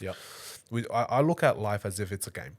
You know, and we've talked about this. You know, you pay to play, which is a very strong concept in any gaming community. And same thing, I think you pay to win a lot of things in life. But we know that there's no shortcuts. And I know this is so weird for me to say, but if there was a cheat code, just like back in the day when we used to play GTA and you become invincible, but if there was a cheat code for yourself to potentially share with your son, right, to allow you to get to where you are today at 30, but allow him to potentially reach that at maybe 21 or 18. What would you share with him? Yeah, well, it's a timely one because these are things I'm now thinking about. It's like I think that's, you know, not that I'm saying that I'm super successful or anything. I'm not, because I still think there's a lot to go. But it's like, how do you impart those values and morals onto your kid? And because I see some people that like have made a lot of money and then the kid's a pest and horrible relationship with their it's children. like it's no good because I think the key part there is like because they're way too sheltered. So I think there's this like balance of how do you, because you know we grow up and we don't want our kids to grow up like that. Like that's the cycle that we go. Like that's the motivation. Yeah. But then it's like you don't want them to be too sheltered at the same time. So it's like, well, how can I? It's like, well, I think giving them experiences, like getting them to still do hard things. Like I've sort of thought about like what am I going to do with my son? Well, get him involved in martial arts when he's really young to instill like discipline. You know, confidence I think is a big one for kids these days. Like kids are just like messed up. Like with social media, again, back to that social media topic. Like it just messes people up. Like the attention span's so short. There's so much distraction. ADHD is at an all-time high. Like 100%. And people are just being judged, like cyberbullying and all of that sort of stuff. So social media just amplifies it all. Totally. And that's why I think like that discipline, like martial arts, like absolutely critical. And I think the other part to it is, again, like just from pure lessons learned, like those people that you surround yourself with, like critical to where you were going to be. Like I think for where I've got to, it's like cool, but I probably could have done a hell of a lot better if I was around the right people at the right time. Because like sub 21, I wasn't around the right people, and I don't associate with anyone from back then either. So like the journeys went totally different. But if I was around people that were thinking like me and were cooking up ideas, who knows where I could be right now? I don't think about that, but that's an option. But I think the other like cheat code there would be is, you know, whatever age you are is, you know, if you want to get to wherever you want to be, seek out someone who's done that. You know, seek them out as a mentor, whatever it may be, and you'll be shocked. Sometimes they will openly share all of the, like kind of like we're sharing on the podcast right now for what we've done so far in our lives. You know, they will openly share the mistakes that they've made, and I can probably guarantee you're going to get to wherever you want a hell of a lot faster. So, like in a nutshell, if I was saying it to my son, I was like, you got to do hard things. Like you have to get out there and do hard things, and adversity. Like you got to experience that pain. You got to, in whatever shape or form that looks like. That could be through forced pain. Like, you know, doing martial arts or whatever it may be, or it could be anything, any sort of arduous journey that you want to take yourself on. I think it's, pushing them out a little bit into the world so they can fall down. That's the best I can think of right now. But getting around the right people, you know, seeking a mentor. And look, I'm going to expose him to investing. Like he's already got an account, so he's already got he's already a leg up already. It's funny. We got his first birthday tomorrow, so it was supposed to be like that's why I'm in Sydney for the day, and I'm flying out 6 a.m. tomorrow, and then the wife's like setting up everything. But I've got I've got a birthday present for him, and it's, of course, me as a financial advisor. It's gonna be- $5,000 it's into gotta the be- ETFs. It's actually, it's something a little bit different. So it's, my wife's going to kill me when I give it to him. But it's all things that, like, I want to get him exposed to these Here's things a gold as soon as bullion, possible. all right? It'll double by the time you're Well, 18. that's actually what it is. So, look, the podcast won't be out before I have the birthday. It so won't be no out, one's gonna don't worry. know. No one's gonna know. But so that's the plan. Oh, But, how funny. You know, getting him exposed as soon as I can. I think that's a critical part. Is like getting him exposed. Like, What a you good know, dad. What a good dad. You know, don't live that little sheltered, life, and just actually get out there and have a swing, man. Yeah, like, I get love out there and have a crack. I love that. I think that's so powerful. I mean, I think all of us wish we had a dad like what we want to create now, right? Yeah. And that's so powerful. So for everyone out there who is going to be a parent or who's already a parent, try to give your child that life that you probably wish you could have lived, but not in the way that you're thinking of, which is to protect them from everything. Yep. It's to teach them and to educate them and show them. And what you're doing is awesome. I mean, he's going to grow just like that gold bullion will grow, which is so cool. But for everyone at home, how do we find you? What's your socials? What's the business socials? Yeah. How do they get in touch? And where can they find you? Yeah, so the business is Link Wealth. So that's the advice business, the accounting, and then the mortgage broking business. So that's the hub of all of what we do. So we got an office in the main office is down in Melbourne. We've got Adelaide, Sydney. We just service from Melbourne, so we just come up and back. We've got Queensland, we've got Tassie. Soon we'll have offshore as well. Wow. But like we work online these days, so it doesn't matter where a client is. Like I can catch up with anyone anywhere, pretty much any time because of online. So that's the main core of the business. But in terms of social media, on all of the socials, Instagram, TikTok is the big one. You got to look out for the fake accounts on there. There are I'll a tell lot you of fake what, ones. They are relentless. But like I think my name's Josh Lee Finn Adv, but then there's probably 50 other variations of that. Underscores and just dashes look, and this and just that. look out. So I think, what have I got on now? I think it's about 57,000 or something followers. Yeah. So that's like my account. I will never message you on any of my accounts first. So if someone's reaching out to you, they are not me. Definitely not. So if you ever want to reach out, like you have to book in with me and then I'll chat with you around whatever your situation is. But on all of the socials, we've got our own little podcast as well. That's starting to make some moves. The Winner's Playbook. Check it out. And yeah, always like, you said like life's kind of like a bit of a game and a puzzle. Like that's the way I think about my own life. Business, it's like you beat one level, you go to the next level, new dragon, conquer that one, next one. But when I work with clients, it's just like everyone's a different puzzle. And then I like to look at that and go, okay, how are we going to put this there and that? And that's the way I think about working with clients. So if anyone wants to ever have a chat, they can come through. If I'm not the right person, I'll just point them in the direction of whoever they should speak to. Powerful. Very, very good episode, guys. And just make sure if Josh messages you about investing into crypto, that's not him. 100%. But yeah, thank you for joining us on this episode. Hope you guys got a lot of money tips out of this. This is really good for building your wealth. This is genuinely an episode that I wish I could have listened to myself when I was 18 years old. So I think this was a very, very good episode, and keep all of the stuff that we talked about in mind. And once again, this is not financial advice. So this is just general advice and just our stories. So yeah, if you do need help, go reach out to an actual professional. But other than that, thank you for joining us on Point 01. Let's see you on the next episode. Take care. Amazing. Easy as, bro. Good episode. I hope you have enjoyed that episode of Point 01. Make sure you subscribe to our YouTube channel and follow along on all our socials at Point 01 Podcast to watch all of the shorts again. We release an episode every single week, and we hope you will join us as we continue to explore the minds of those who make up the 0.01%. Until next time, keep hustling. I'm your host, Alan Fu. I'll see you on the next episode.